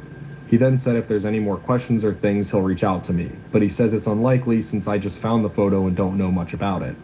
He then said thanks, that's all he needed, and then took the box and photo, and then began to walk to the thrift store worker to ask questions, but I left. That's all I have so far, and if I'm being honest, I don't know if I will be getting an update from them since I'm sure it's hard to go off a film photo, and since I just stumbled upon it from chance and have no other information other than what I said. If there's anything, I'll be sure to update. After this, there was a few more updates, but nothing too major. Most notably though, they showed what the box looked like that contained the film strip to begin with, as well as a clearer photo of the film strip itself. The clearer photo really illustrates the true seriousness of the situation at hand, as this poster says, "This doesn't seem fake. If it is, it's really well done. Years of watching true crime TV with uncensored photos have prepared me for this moment. Good on you for calling the cops." Somebody in this thread asked if the whole thing was just this one photo, where the OP replied, yes. They mentioned that in this photo it was placed in the middle, which was how they found it. Since it seems pretty clear that this photo is in fact real, the main question to ask is, how did this photo find itself in this box, and why was it in the thrift store? For that, there are a few theories that have been made. The most grounded of these theories are that this could have been misplaced evidence for an old closed case. The picture appears like it was probably from the 80s, and the carousel, upon researching it, seems to be from 1986. On top of that, the OP mentioned that the picture was sticky, which is a sign of aging, helping even more to place this photo's origin likely in the 1980s. As a result, people have speculated if the carousel itself could have actually belonged to law enforcement in the past. If this is our answer, it would definitely be more relieving than the other theories, but it would be painfully ironic. The thought of local law enforcement tracing this image back to themselves and their previous flawed cleanup of an old case would not be a good look. Somebody who had actually found misplaced police evidence before chimed in saying, "I found a police digital camera once back in maybe 2013 on the street near my friend's house. It had a sticker, property of location police department on it, but you know I had to look. It had pics of crime scenes and evidence, a dead person in a recliner, and photos of pills and prescription pads. Another was a run-over mailbox with skid marks in the grass and the license plate of whoever crashed into it. Then the rest of it was the police department doing shots." I returned it to the police department, and the guy who took it was very gruff and annoyed and asking, "Where did you get this?" as if I stole it, when clearly one of their team accidentally dropped it. The next theory takes things in the polar opposite direction. What if the killer themselves planted this photo there? One of the other more grounded theories is close to the police misplacing theory, but not the same. This theory mentions the likely possibility that this carousel belonged to someone who taught classes related to crime scenes, and that the photo was accidentally left in the box. The main comment for this theory mentions once finding something very similar from a house clearance of somebody who taught criminology classes. This is genuinely one of the craziest mysteries I've found in a while, with no answer at all. Could this have just been a horrifying accident, or something truly sinister? Could it have been something completely different that we didn't mention at all? Who knows? I'd like to think that our answer lies more in the camp that this was some sort of horrifying freak accident, but we don't have any proof in any direction. Hopefully someday we'll find our answer for good. I'll be keeping watch on this post if it has any more updates in the future. If it ever gets solved, we'll be sure to revisit it again. With that, we have made it to the final post of the night, and this could really be the most demented of them all. In the Snapchat help subreddit, a very confused poster says, "Snapchat texting me bear?" As you can see by the screenshot one day, Snapchat Messenger just said bear. What does this mean? Bear. I don't know why, but this post made me laugh so much harder than it should have. I think it was just the bluntness of just the single word bear being repeated that got me. It's so strange, yet also the type of thing that I could totally see happening to me and genuinely weirding me out. The replies also clearly saw how funny this was. Bear 5 is coming for you. The bear is rapidly approaching. Each message signifies another kilometer lost. 2 weeks ago from writing this, a post titled, "Found This in My Uncle's Shed" was made. It comes accompanied with a photo of an open DVD case, with a photo and this very cryptic looking note. The OP gives us some kind of explanation. So a few months ago, my uncle passed away. He was a heavy cigarette smoker, and he left this small lot with nothing but a shed on it to my dad. But you know how things are, and no one was really interested in what our uncle has, as he was pretty much a bum his entire life. The other day, we finally went through it a little, and I found this note and a picture among other things. Anyone familiar with this? There's a few more pictures of each item, and that's it. An unexplained, strange parting gift from OP's uncle. That's one of those versions of Night of the Living Dead with the green cover DVD. And it says 5 on it. So maybe it was like a 5-pack or something. I don't know. It's fucking funny though.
Sorry, I was trying to go through the playlist, and I didn't want it to hit a song, like do an intro with a copyrighted song. But I'm guess I'm just gonna skip it. Hold on one second, because that's one of these has got to not have an actual play or copyrighted song. Yeah, no, the sound is back. I wanted to check because I wanted to watch some Music Mongoose videos, but I think they all do actually have like his content ID 6 seconds of music, so I can't watch Music Mongoose, I think. Let me double check though. There might be like a... Hold on.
Yeah, none of Music Mongoose seems to have, with regards to Music Mongoose, all of his stuff seems to have the content ID, and he's got content ID protection, but that seems to be it. So, back to this. Luckily, the comments underneath this post were quick to discover the location of this serene photograph. It seems to be a photo of St. James Park in London. The flowers and fence match up perfectly. The comments immediately assumed that the code had to be some kind of coordinates, and the photo was whatever treasure was waiting was buried. So let's take a look at this code. Unfortunately, I'm no code breaker, but this post amassed a huge following in a short time, so there's already people on the case that we can observe. I found a translation of the note that is sprinkled in the comments by multiple cryptographers.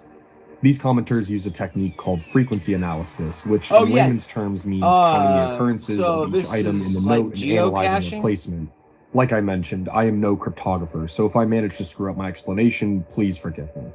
According to these comments, the note says, "She would never understand our relationship was only that of work. I have watched the result of our time. He still has time, until 30. This seems to be our answer, since multiple people were able to decipher it pretty much the exact same way. Even if this is our answer, it doesn't really give us much, since it's still extremely cryptic. It seems that this has something to do with a relationship that just didn't work out between this OP's uncle and some unknown woman. I've seen multiple comments talk more about the DVD case, that being a Night of the Living Dead DVD case. They mention that since the note is talking about some kind of failed relationship, there's a photo included in a DVD case about the dead. It's possible there's something foul buried there. About the dead. At this point, it would be impossible to know what any of this truly means, but this post did garner a lot of attention, so it's possible we can receive some updates. For now, we can only wonder what the truth of this OP's uncle really is. Alright. I think I got some new NVIDIA drivers to install.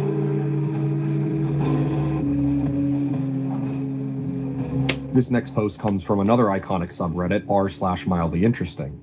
The subreddit is exactly what it sounds like, people posting mildly interesting things. This OP posted something they deemed mildly interesting, the fact that their pupils were different sizes after waking up from a nap. Thank God they posted this, because the comments would genuinely horrify me. Search 2 different sizes in the sub and you'll see many similar posts, all with comments saying go to the ER. Seriously, go to the hospital. I had this happen to me a few years ago and went because everybody told me I should. Turned out my carotid artery had partially torn and blood wasn't getting to the nerves on my face. Artery. There are certainly other less serious reasons this might happen, but if it isn't a usual thing for you, get to the hospital right away. Nearly every single comment is urging this person to go to the hospital immediately. Pupils being different sizes like this isn't always necessarily life-threatening, as one comment puts it, but it could be a telltale sign of a stroke, a brain tumor, or aneurysm. Multiple comments claim to be medical professionals. Of course, we have no way of proving that, but it seems everyone is in agreement that OP needs to get it checked out immediately. One comment mentions how they checked OP's account and found out they had recent brain surgery. I just checked OP's account and it looked like she had brain surgery around 131 days ago. Then yes, she needs to go to the hospital right now. This is probably a sign of increased intracranial pressure and compression of a cranial nerve. OP came into the comments and said they'll go to the hospital ASAP. Update. Hey guys, this will probably be the final update. I posted this and within 2 minutes I got go to the ER ASAP. As many of you have found out, I do have a history of brain surgery within the last year, so I called my after hours neurologist number. That's it. Your after hours neurologist is fired. New video.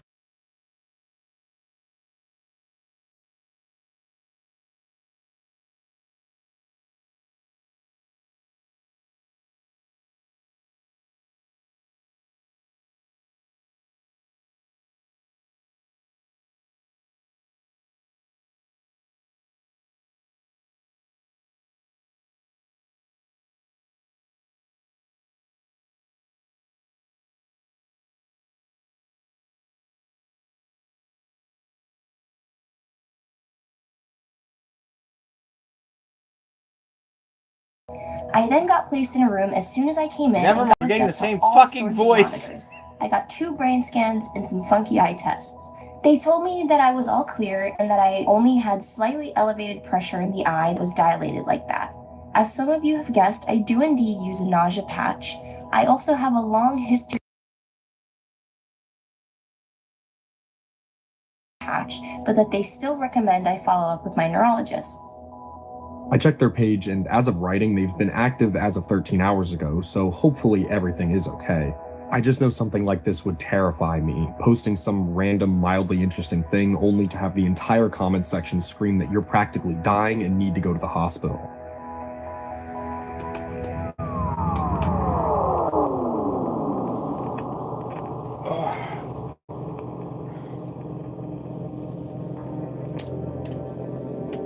Our next post also hails from the r/weird subreddit.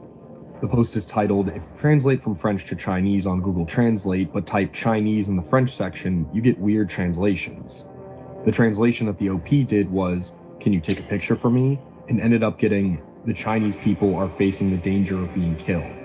What? Immediately, all of the comments on this post were flooded with people attempting the same thing as the OP. One commenter typed in, "I love ice cream," and the translator spat out, "The entire family is at risk." Another put in, "How can we help you?" and received this horror, "We are paralyzed. Are you preparing?"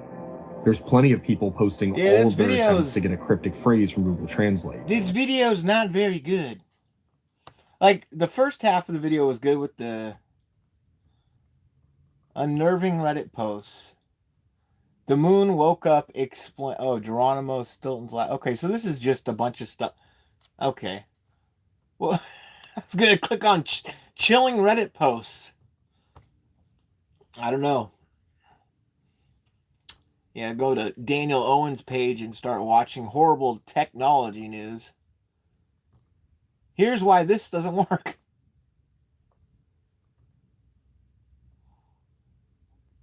Oh, Michael MJD uploaded a new, the MoneyGram Windows kiosk PC? Oh, I bet he got Half-Life to run on it. He always does that.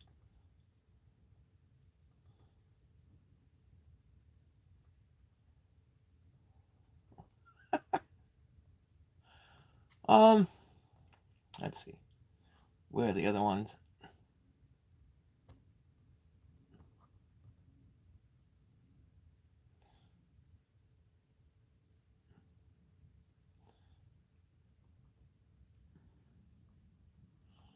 Damn it, Music Mongoose. Damn you, Music Mongoose.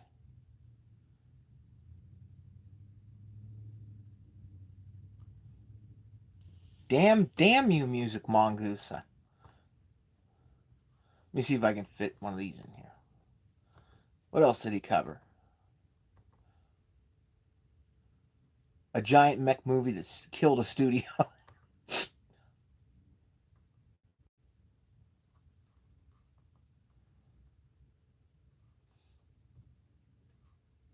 Many of those movies.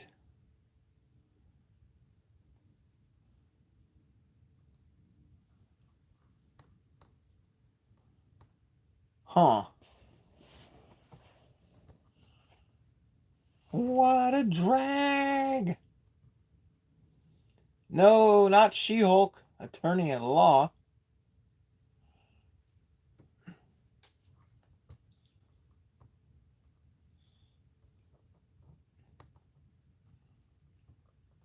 Oh yeah, I forgot. There was the whole fucking debate. Yeah. This chick's gonna be annoying as shit though. And there's no vocal boost.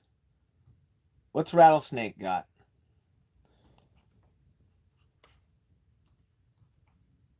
For fuck's sake.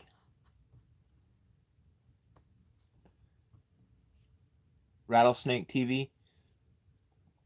I wonder if they have to like wait a certain amount of time for it to be available to have the vocal boost, because that is such a convenient feature.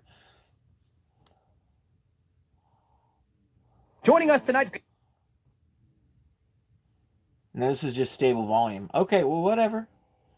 Then I'm going back to modern day debate. Makes more sense.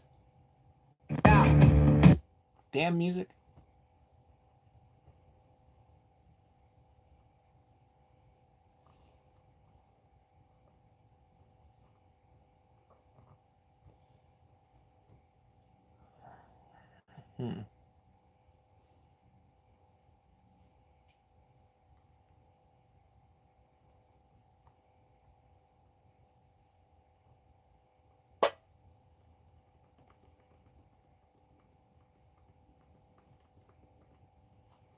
All right, let's hear Leslie's same talking points as every other time she's debated. All right, guys, welcome back to Modern Day Debates. Tonight we have a really spicy one for you. We got Leslie back for the third time, and the prompt tonight with Jake Rattlesnake here defending an affirmative negative position, both of them are, is which is the problem, toxic masculinity or feminism? So Jake's going to be obviously defending masculinity and proposing feminism is the problem, and Leslie will be doing the opposite here. We decided behind the scenes that Jake will open it up here, and then the debate format is going to be 5 to 10 minute openings. That's uninterrupted, and then a 60-minute open dialogue, which at the very end will take a quick 3 to 5 minutes apiece to let them give some closing statements, and then we'll go into the Q&A. So if you guys have some questions you would like me to ask them, be respectful, super chat them, and I will get those done at the end. And then we will be doing DebateCon 9 in Orlando. We got tickets in the description. They'll be going through the comments there, so check that out. All right, guys. Jake, we will get it started. The moment you start talking, I will start your timer. All right, so the prompt was actually masculinity is not the problem, feminism is. That's what I proposed at the start. Well, which is the problem? So, that's what I said. Yeah. So not toxic masculinity, that wasn't in there. Oh, okay. So good evening all. I'll start my opening statement now.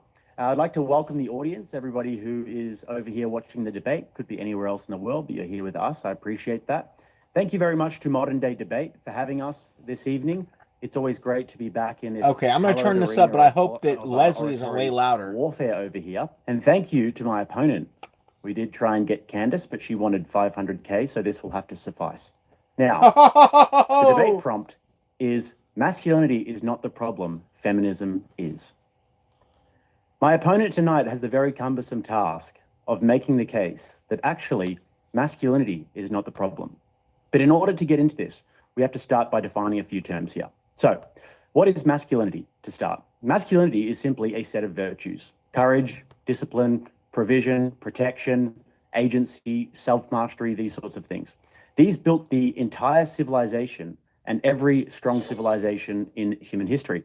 Patriarchy is simply the social structure that organized those masculine virtues into the functions that we love, such as men being providers, protectors, builders of civilization's infrastructure, and this structure is something that actually works. Feminism is a political movement aimed at dismantling patriarchal institutions in pursuit of egalitarianism. And so often is the case with these sorts of movements. They did not aim to reform the structure that was working. They aimed to destroy it with no viable alternative solution. And I'm going to show you tonight exactly the wreckage and demolition that was produced here. Now, the problem we have to outline as well. So the problem is this: institutions that have held society together are crumbling. For example, the family. The West has stopped having children. 37 of the 38 developed nations aren't having enough children to survive past 2 generations. Women and men are not pair bonding. Everybody seems to be unhappy with their options in the dating pool, for example, and social media is frying everybody's brain. So, nearly 25 American children. I think that we should probably keep it to America, as you know, that's the main audience tonight, but we can go elsewhere if we need to. A third of them are now living in fatherless homes, a number up from 25% in the year 1960. Now, young men report daily loneliness at around 40% above the national average. 15% of men now under 30 report having 0 close friends, 5 times the rate in 1990. Antidepressant prescription drugs among teenage girls rose 130% faster than the baseline. And among young women, 18 to 25, about 57%, are on antidepressants.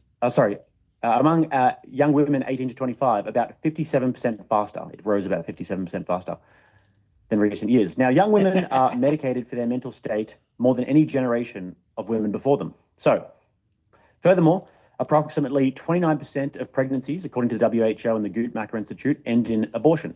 It's a third of my generation that has been killed by abortion.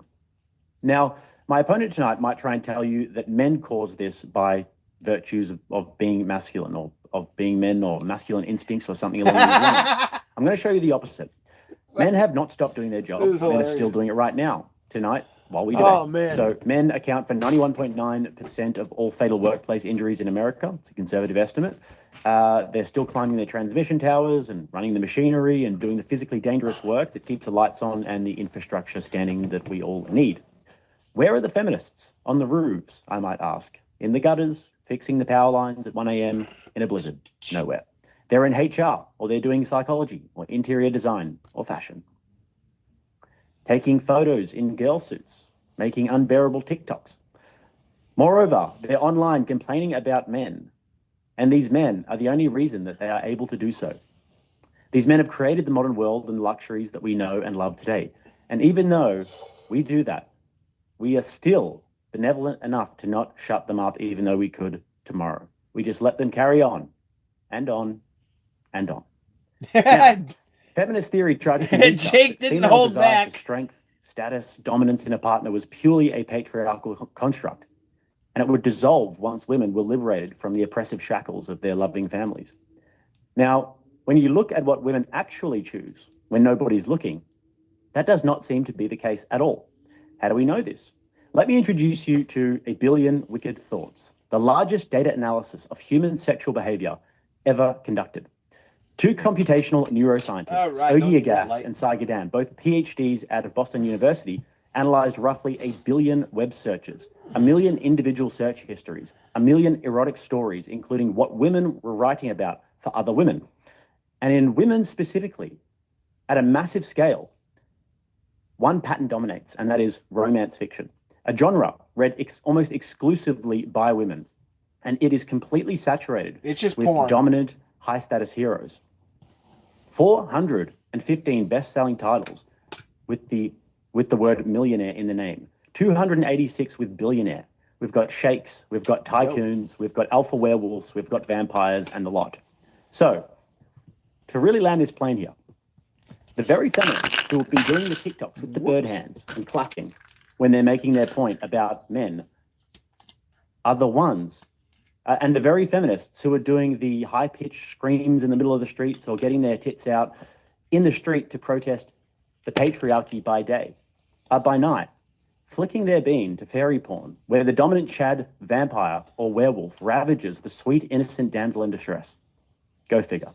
So, feminism is not only harmful for men, but also to women, because the data shows very, very clearly what women are really into when it's just them alone with their desire in the wee small hours of the morning. So, with that, I urge you to support this motion tonight, and I'm looking forward to opening dialogue. All right. Thank you, sir. Leslie, we'll turn it over to you. Like the video, guys. We had a small hiccup there. It went live on the stream that was set up for 2 days ago for some reason. James fixed it. Boomer moment. I know. But everyone should have heard that entire opening by Jake. And we're all good to go now. So, Leslie, whenever you start talking, I will start your timer.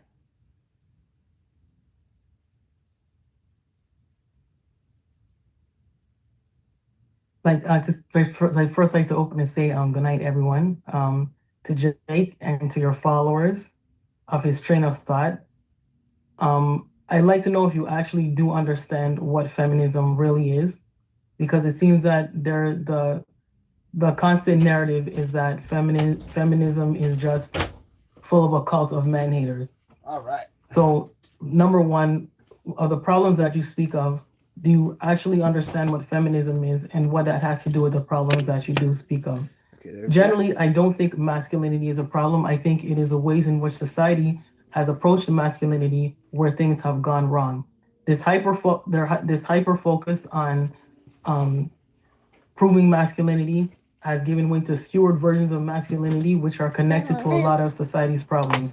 Also, when you look at the world outside of the bubble of misogyny and this game of women blaming, you see that there are a lot of things that point to today's problems. So I'm going to bring out a couple of random points right now. So let's look at technology. We went from the caveman era to the Industrial Revolution to the emergence of AI. You actually cannot compare the abilities of humans today versus the ones of yesteryear. And I actually mean this in a negative way.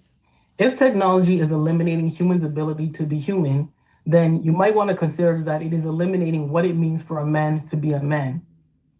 We are right now looking at generations of young boys and men who will no longer have to build, sweat, and toil with their bare hands in the same way that their masculine ancestors did. Yet you think that feminism is a problem. Social media has altered the way boys and girls, men and women interact. It has altered their perception on reality. It actually traces popularity in real time. So this can be detrimental to people who actually place value on how many people like them. It is desensitizing children and adults to a whole new level of bullying and humiliation of peers and strangers alike. Statistics are widely known to present the devastating effects that social media has on mental health, even so much as implicating it in suicide rates. Yet you think that feminism is a problem. Let's go way onto another spectrum and look at global turmoil. Countries that have been and continue to be plunged into pointless, bloody, and brutal war, repeated economic depression, widespread corruption, while being historically and presently run primarily by men. But again, for some reason, feminism is the problem. Let's go on another side of the spectrum. Look at discrimination at birth. Back in the day, families were bigger, really just so having talking a about the boy Middle was East. inevitable. Families started having less children. Then the 1980s gave us something called the ultrasound, allowing mothers and fathers the ability to choose to have a baby in the first baby or not in the first place. So wouldn't you know that 50 million fewer girls were born? Were 50 million fewer girls, less girls have been born in the world since 1980. This probably sounds like I'm reaching a bit, but look at China's one-child policy, which was implemented between 1980 and 2016, where families were more likely Jake to is abort a loving girl this. It must be fetus playing in into favor his, of having a his boy plan. child. This is adjacent to the theme of unwanted girls. Because Girl his face, children he's around the really world happy who looking. continue Like, to experience barriers to education, who grow up to be physically, mentally, socially abused women with zero place in marriage and third-class society status in society. But again, for some reason, feminism is the problem. This is a good time to lead into the patriarchy. Men for centuries had the monopoly on accessing all opportunities in what was part of shaping the world. Their competence, intelligence, capabilities, intentions, ambitions were never questioned or demanded to be limited. Yet when women created a movement that asked the world to give them these same simple considerations, they were not welcomed with open arms. They had to fight, and they're still fighting to, at the very least, be treated with the same level of respect and dignity as their male counterparts. But somehow, feminism is a problem. For centuries, women had to ask, what's wrong with me? If I decided to speak or act like anything outside of what the patriarch's woman should be, then finally, when men were called to ask, well, what's wrong with me, via the invention of the concept of toxic masculinity, men didn't want to hear it. Toxic masculinity has actually been implicated in the alarming rates of depression, suicide rates among men, and studies show that it sits at the root of a variety of negative social behaviors like reckless driving, partner abuse, binge drinking, bullying, violent crime, and propensity to criminal activity in general. Yet again, you're trying to tell me that feminism is the problem. Marriage. Women were, and in some parts of the world, still continue to be treated like property in their marriages. sorry, I'm subject to laughing all at forms of something abuse else. as par for Fucking the hilarious. course, and discouraged or prohibited from anything from having decision-making power in the home to earning any kind of income, making options of divorce daunting or hopeless or impossible. In 2026, toxic brands of masculine men are hyper-focused on women aspiring to only be wives, begging for us to go back to society to the days when wives were back in the home, back under their authority, and completely financially dependent upon them. This is a good time to bring up the old English law called coverture, where a married woman basically had no separate legal rights. Her father owned her first, and her husband owned her next. So it makes you wonder why all of a sudden these men want us to go back to these days. Of course, it was feminism that contributed to a mindset that gave married women more autonomy, financial independence at the very least, and at the very least, a way out of destructive marriages. But again, you think that feminism is a problem. I'm going to talk lastly about the manosphere. Andrew Wilson has over 195,000 followers. His wife Rachel has over 100,000 followers. Pearl Davis has 470,000 followers. The late Kevin Samuel had over 1.4 million followers. David Cooley and Myron Gaines both have over 2 million followers. in the Andrew manosphere. Tate, 10 million followers. These are major figures in the manosphere, and I read up their following to give you an idea of the sheer volume of people that they are influencing with their messages that advocate for the outright removal of women's rights and the call to relegate women to be dependents living under a male authority. And other than sowing major division between the genders, they're very obviously divide women into two categories. We're either brainless or evil. We're either the brainless, evil, modern woman, or we're pure, submissive, angelic wife in training. Apparently, these are our options. The characters in the manosphere dangerously mislead boys and young men, and even women, to confuse misogyny as masculinity. And it is scary to think that nearly 73% of boys aged 11 to 17 are regularly exposed to this destructive content that presents demeaning, inaccurate, biased ideals of who women are and how they should be treated. Yet you think that feminism, which opposes all of this and really just all wants equality for all, is the problem. Instead of focusing on the problem of feminism or the problem of feminism, recognize that we live in a huge world where many of the most crucial problems have nothing to do with feminism. And number two, it is the toxic interpretations of masculinity that is the reason why feminism exists in the first place. So again, I ask you, what are really the problems that you speak of, and do you even understand what feminism is? I've got a few points if we want to go straight into open dialogue here.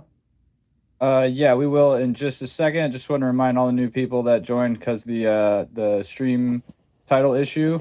Like the video on this one in case you liked the last one, but forgot to like this one, so these guys get seen by more people. And then once again, yeah, my bad for throwing the toxic in there on the prompt. Toxic masculinity wasn't in the prompt. I think I just got a previous debate Leslie did kind of mixed in my head. But yeah, so we'll go right into it, and I'll start an hour timer here. So whenever you guys start, it sounded like Jake was ready. We'll just get right into it. Yeah, so look, there's a few points that I want to raise here. First of all, there is actually a global helium shortage at the moment caused by party balloons. So we are, and just so that little children can have squeaky voices at a birthday party, and you think masculinity is the problem. All ants in the whole entire world, Leslie, are weighing more than human beings combined, and not one of them pays rent. But you believe masculinity is the problem, Leslie? No, I didn't say masculinity was a problem. I said feminism is not the problem, and I said interpretations of masculinity has been the problem. There is a global shortage of socks that vanish in the washing machine. Have you ever done washing and the socks vanish and you only have one? And if we got back all of those socks, they could clothe an entire nation, but you think masculinity is the problem? I don't know what the relation is between those two, but okay, no. Leslie, I'm bringing up what I'm doing here is I'm bringing up a bunch of arbitrary problems, and I'm saying, but you think masculinity is the problem, because that's what the case that you have to make tonight. You have to make the case that masculinity is actually the problem. But what you did was you brought up a bunch of different arbitrary problems that are happening, and then you said, but you think feminism is the problem. The debate is about masculinity versus feminism. You didn't define any of them. You didn't even really tell us what the problem is. So maybe you need another minute or so to go through, give us some definitions like I did for you, and then tell us what you actually think the problem is that pertains to the prompt of the debate. Well, you said the word arbitrary problems. I don't think the intentionally aborting a fetus just because they're not female is an arbitrary problem. I don't think. Tell me how that is the problem with masculinity. I don't think that creating a society where I, as a woman, am automatically relegated to being a subservient, a doormat, a dependent, and not being allowed to participate in society in the same way that my male counterparts are. I don't think that that's an arbitrary problem. And when I mention issues of the manosphere and the destructive messages that characters in the manosphere are disseminating to thousands, hundreds, probably millions of. Okay, we need to bring it right back. But again, let me tell you. The problem that is here a little bit. Hold on, one at a time, guys. You told me to say how that relates to masculinity. Leslie, you have to tell me what is masculinity and what is the problem with masculinity, please, because that's your position that you have to defend tonight. Well, masculinity is basically a set of attributes and behaviors and roles that are typically associated with men and boys. And what I said was the way that society has interpreted it has given way to toxic versions of that. So that's really something that you have to look at. Because so is masculinity toxic? No. Is masculinity a good thing? Yes. So then how are you going to argue that masculinity is the problem if you think that masculinity is a good thing? Because I'm arguing more so the fact that feminism is not the problem. My issue is that masculinity has been allowed to be approached in such a broad way without it being identified that there are some negative aspects of masculinity that have not been addressed. And when society tried to address them via the identification of terms like toxic masculinity, a lot of men don't want to hear it. So if you want to look at the good and bad of you have to be able to look at the good and bad of something in order to be able to understand, is it problematic? Is there ways that it could be problematic? So that's why I don't think that masculinity in general is a bad thing, but you have to look at how society has interpreted it historically and still present, and because of skewed versions of masculinity and individuals that are passing on negative. All right, with this prattle, we need moderator. We need to like rein in the prattle a little bit. Yeah, but you asked me to explain it needs to be a back and forth. Wasn't sure how long or how much of that explaining. All right. Do you understand what I just said? So, do you understand what I just said? If the debate prompt tonight was femininity is not the problem, toxic masculinity is the problem, then you could go with that. But you have to make the case that masculinity is the problem and feminism is not the problem. We can get into the feminism thing, feminism being the problem and not the problem. Okay, but like, I think that I have to appeal to the moderator here and say that she does have to make the case that masculinity is a problem. And it can't be like some sort of arbitrary nebulous definition of masculinity where somebody takes it and like applies their own sort of standard to it. She has to make the case that masculinity is a problem. Like I'm going to make the case that feminism is a problem. Yeah, what I'll say to that is, if she was getting there, all I'd ask Leslie is that we try to shorten your description to be a little more succinct, so he has something to actually tangle with. You very well may have been right there, getting there, but from what he's saying, I feel like I'm getting the feedback we need to speed it up a little bit to where he has something concrete that he can argue against and not kind of a big description. I can get. We can go over masculine attributes if you'd like. So, what are some of the masculine attributes that are negative that are creating the problem that makes you believe that masculinity is the problem? The idea that a man has to prove in excessive ways that he's a man, and when the concept of what it means to be masculine is skewered into something negative, which is what characters in the manosphere do. So that's why I said it is the approach to masculinity that has been problematic. And you have to address if there are individuals that are looking at masculinity and saying that the only way to be masculine is to have control over a woman, is to treat them as dependents or subservient doormats, that they have the final authority over women. That's a problem. So that's where I focus on how masculinity is more of a problem because of what it's devolved into, and then I focus on why feminism is not a problem. All right, so essentially your position here is that manosphere content creators are the problem and feminism is not the problem. Manosphere is one of many problems that I mentioned that have contributed to problems in society, but you're hyper-focused on feminism. So I'm trying to. Well, I have my own definition of masculinity here, and like, would you disagree with my definition here that it's a masculinity is best defined by a set of virtues including courage, discipline, provision, protection, agency, self-mastery, stoicism, all of these sorts of things? That's open to. So just for example, like when I speak about femininity, I'm speaking about women who are feminine by nature. They're caring, they're kind, they're loving. I think femininity is an inherently positive thing. Just like I think masculinity itself is an inherently positive thing because it embodies all of those virtues that I just named. So would you disagree that masculinity is defined by those virtues, or do you think that masculinity itself is negative? No, masculinity itself is not negative.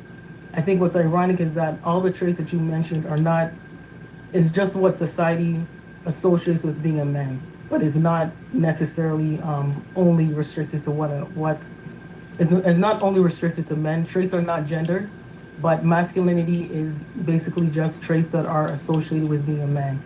So I'll stop there. So you think that, for example, violence, would you say that that's something that's masculinity, that encompasses, is in the definition of masculinity?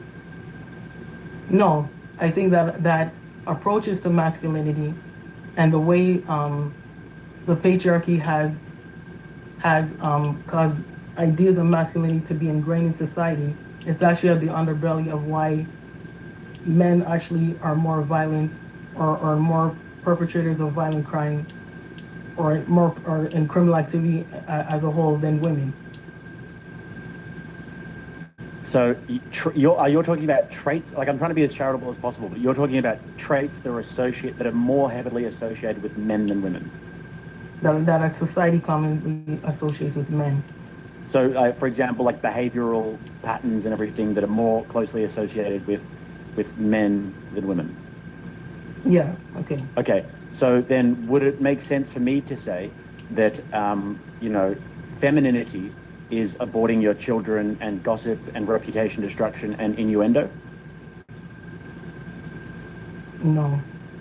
It wouldn't. Okay, so I think we've essentially conceded this whole debate. I know gossiping is seen as a kind of more feminine trait, but that's really the only piece that I would take out of that. Right. That is associated. I also wouldn't associate that with femininity, right? I would say that those are things that females tend to do more, but I would say that femininity in and of itself is a virtuous thing, and I think that masculinity in and of itself is a virtuous thing. That's why, just a little word to the wise, in the future, if you do accept a debate about this sort of thing, be careful of the prompt, because with this prompt, you have to say that masculinity is the problem. But we're going to have to let it slide, or else we're just going to be going around in circles. So we can get into the feminism part of things if you would like. So I want to actually hear your opinion about the case study that I laid out. Have you ever heard of this book, A Billion Wicked Thoughts? No. So basically, like, it is one of the largest case studies that they've ever done of people's actual desire. And I actually heard you in a previous debate speaking about the kinds of guys that you date. And you were saying that you date guys who are, strong and competitive, and you tend to look for alpha males. Am I correct in saying that?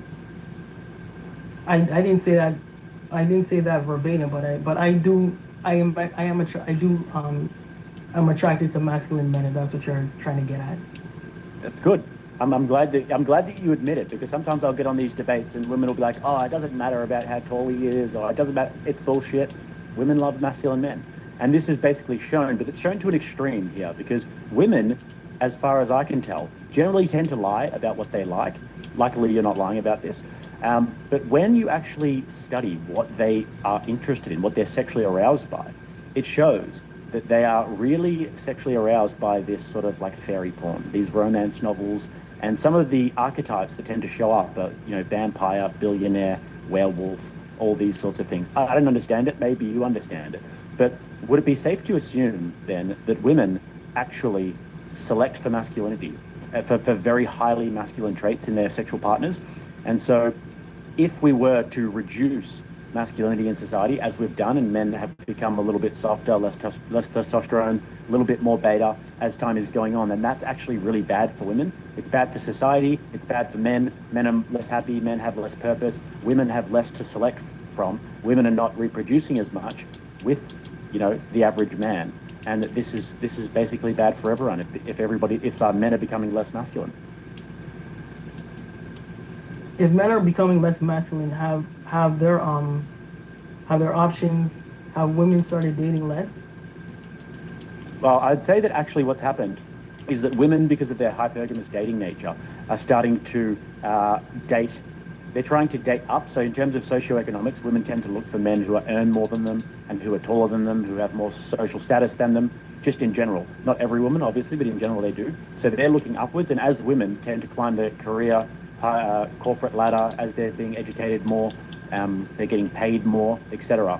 They tend to have a higher standard in what they're looking for with a man in terms of socioeconomics and social status. So it's actually reducing their dating pool. Like if you looked at it on a spectrum like this, women used to be down here in terms of their social status and their socioeconomic earnings and everything, and then now they're up here, and so that they're only looking at these guys, as opposed to before they might have looked at all these guys and thought that they were a suitable mate. Okay. So yes, they've got less dating options. And do you think that's bad for women to have that less dating options?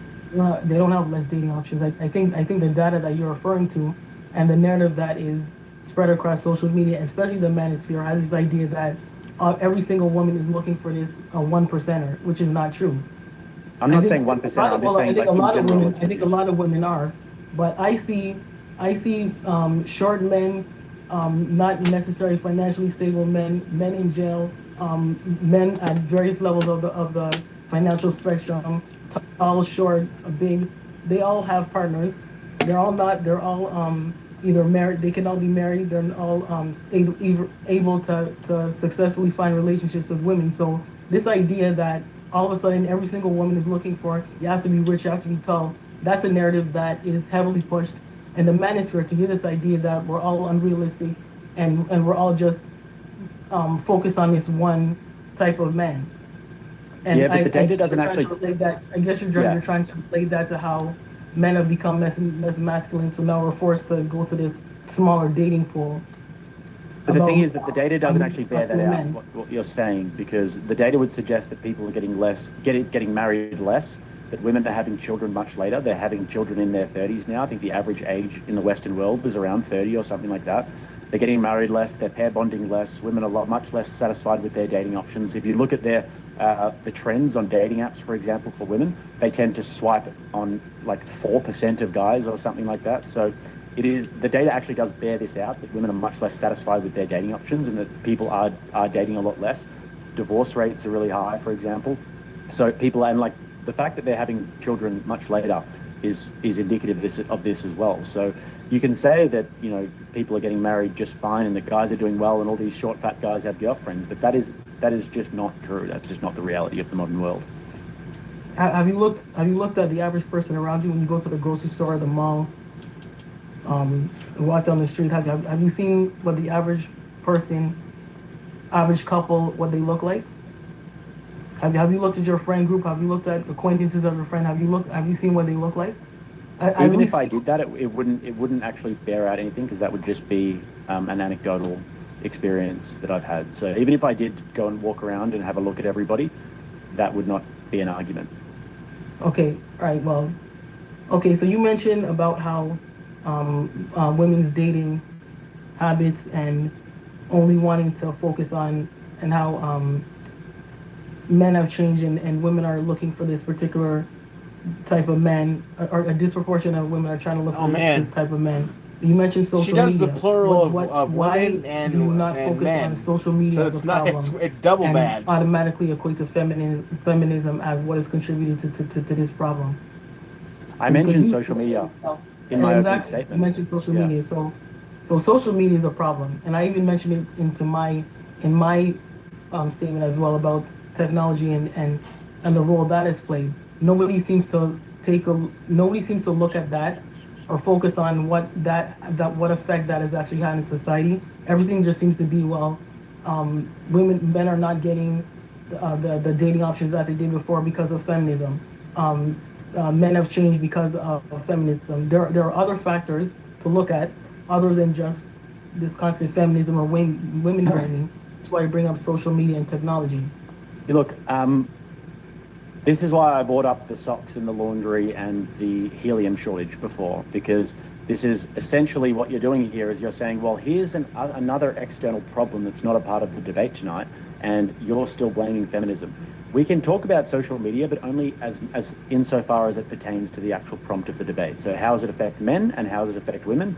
How is it sort of conducive to feminism, and how is it negatively affecting dating and relationships and all these sorts of things? But if you want to say, well, social media is a big problem, like I would agree with you, social media is a big problem, but that's not actually within the scope of the debate, unless we want to say how it's affected men, how it's affected women. And I think that's more interesting, because actually I think that it's had a very negative effect on dating, for example. I think that women having this globalized sexual sort of like access to all men all around the world, and being able to like just post a few booty photos on Instagram and then getting 10,000 followers and having men oogling at them all the time is objectively worse than the way that it might have been 50, 60, 70 years ago, where people were more confined to their communities and to their immediate sort of immediate communities in terms of dating. Would you disagree with that? I believe, it may be worse, but what is driving that? How does feminism become the root of that issue? Who is allowing these women to date at that level? Who is allowing women to be able to have this option that someone's gonna fly me out and spend this amount of money on me? Who is giving Happy to women answer this it. idea? Yep. Who's giving the women this idea that they Yeah. want to be this ultimate provider and protector? Who's giving that? Happy to answer it. So feminism, like I said within my definition there, I don't think you've actually given a definition of feminism, but within my definition, it's the dismantling of patriarchal structures and the promotion of egalitarianism, or in pursuit of egalitarianism. So the idea of feminism is that we had certain social fabrics beforehand. This was the nuclear family, this was the man being the head of the household, and a woman's role was more sort of like provision of the children. It's not to say that women can't work. Women have always worked in terms of like community work and social work and these sorts of things. But feminism is trying to liberate women from that oppression. The foundational intellectual origins of feminism, from even people like Friedrich Engels, for example, says that women can never be truly liberated until they are liberated from the family structure and from the structure of marriage and having children.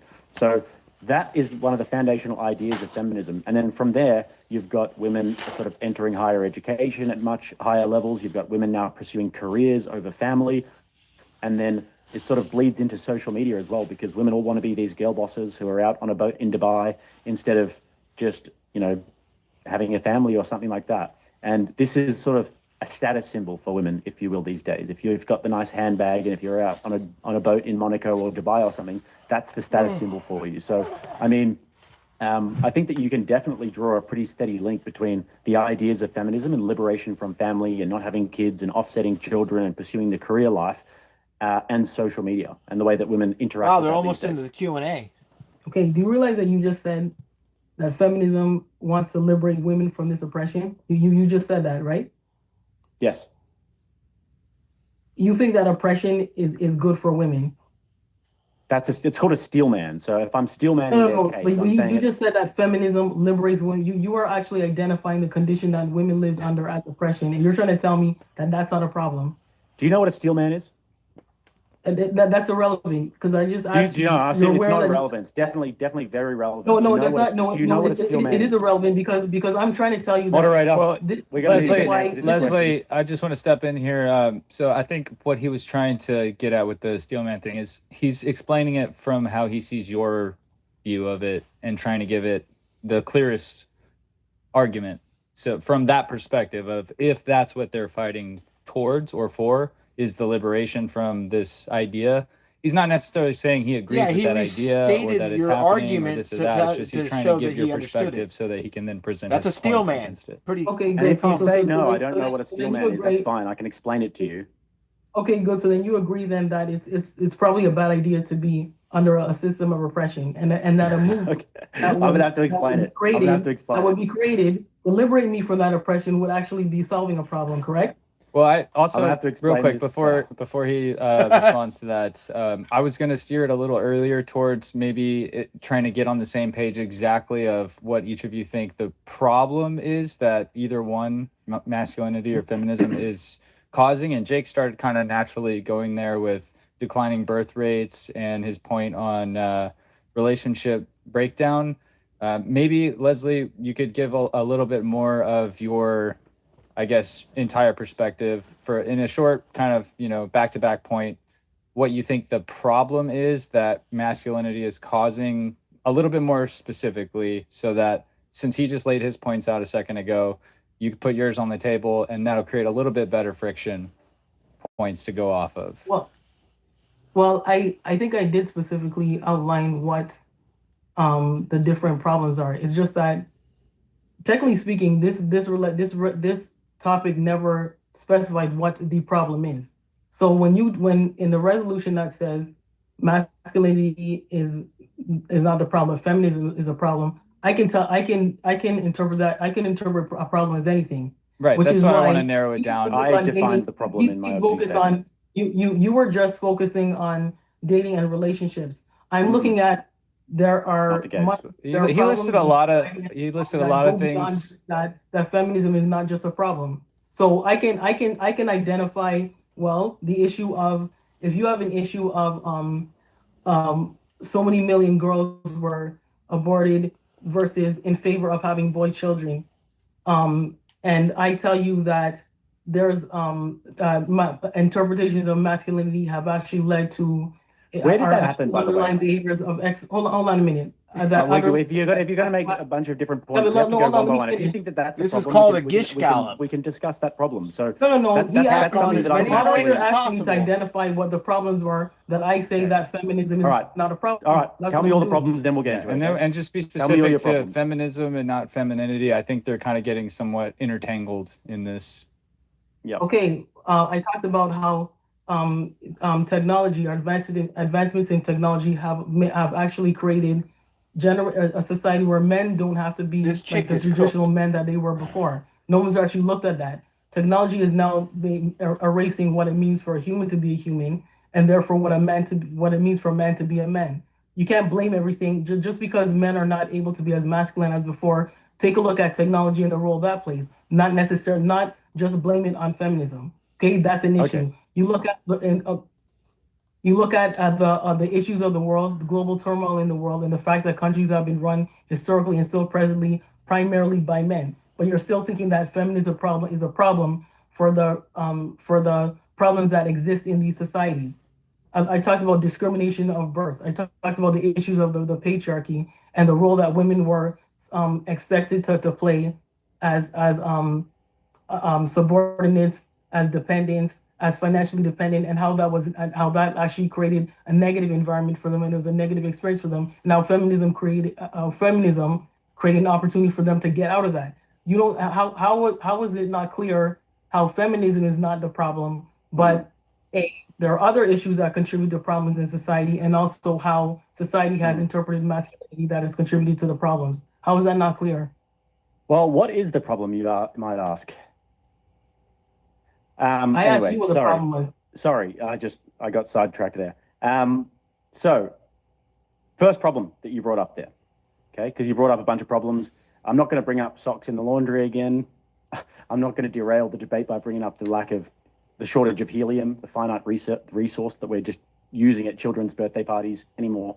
But that would be pertinent here. But anyway, so let's go with children being aborted. You said that children were aborted, and female children were aborted, infanticide. What was the problem there? No, that was more browser.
Okay, my browser is like, there we go. As soon as I press a button, it goes to the wrong button. There you go. the issue of discrimination at birth, where if it's in parts of the world there are more instances of girl children being abandoned. In the cases that I brought up, there's more issues of if people had to choose, they would rather choose to have a boy child. Okay, sure. Where did this happen? In countries like China, India. India. Yep, China, India. But I brought up So- the China one-child policy. So do you think that this might be a problem with India and the fact that India has a dowry system where and that India has like a social hierarchy and this sort of like social caste system where families, if they have a male child, the male can go out and work and everything, and then the female child will actually cost the money? Why can't the female child go out and work? Because we are talking about is an Indian cultural practice that they Okay. had, where they would kill the female child or they would abandon the female child because the Okay. female child can't go out and work and earn the money. So therefore, the only real way that they could use the female child would be if they were to get a dowry for the female child. But this can cost the family a bunch of money, whereas the male can go out and work and can go out and make the family a bunch of money. Yeah, well, that is the thinking of a culture where. Well, you probably saw it on a fucking tweak. Why the fuck you put that there?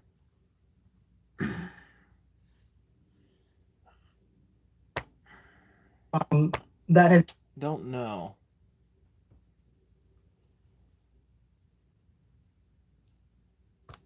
Been ingrained as a norm, but I asked you, why can't a female child, even thinking from the culture, from the perspective. Papa Top? Why are you guys talking about him? Why does it say 0 in my chat? This thing never fucking reads accurately. But I guess that's to be expected.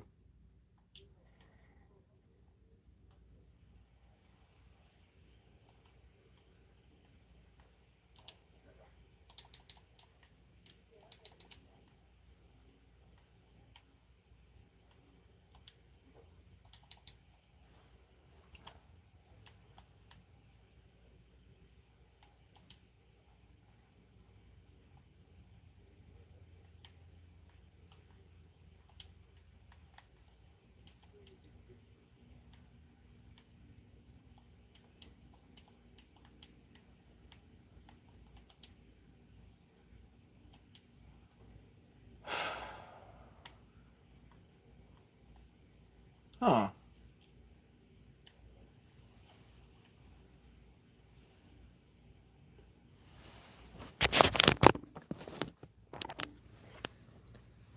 Oh my fucking Christ.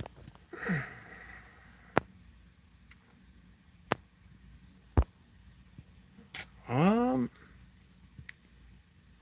does all these buttons work? Because it is.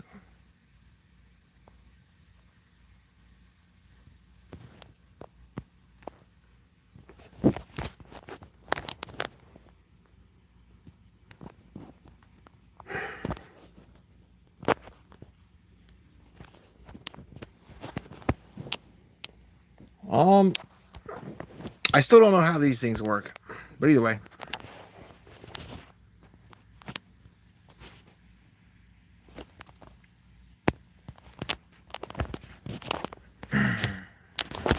Go back now. Can you just dip in and out of streams like that?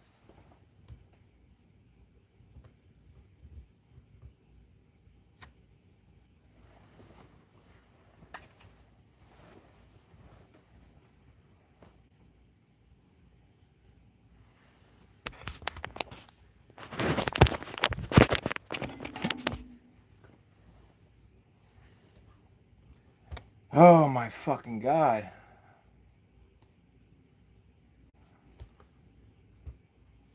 Because I wanted to pause the stream, but I can't. To contact somebody who's really fucking stupid. But, oh well.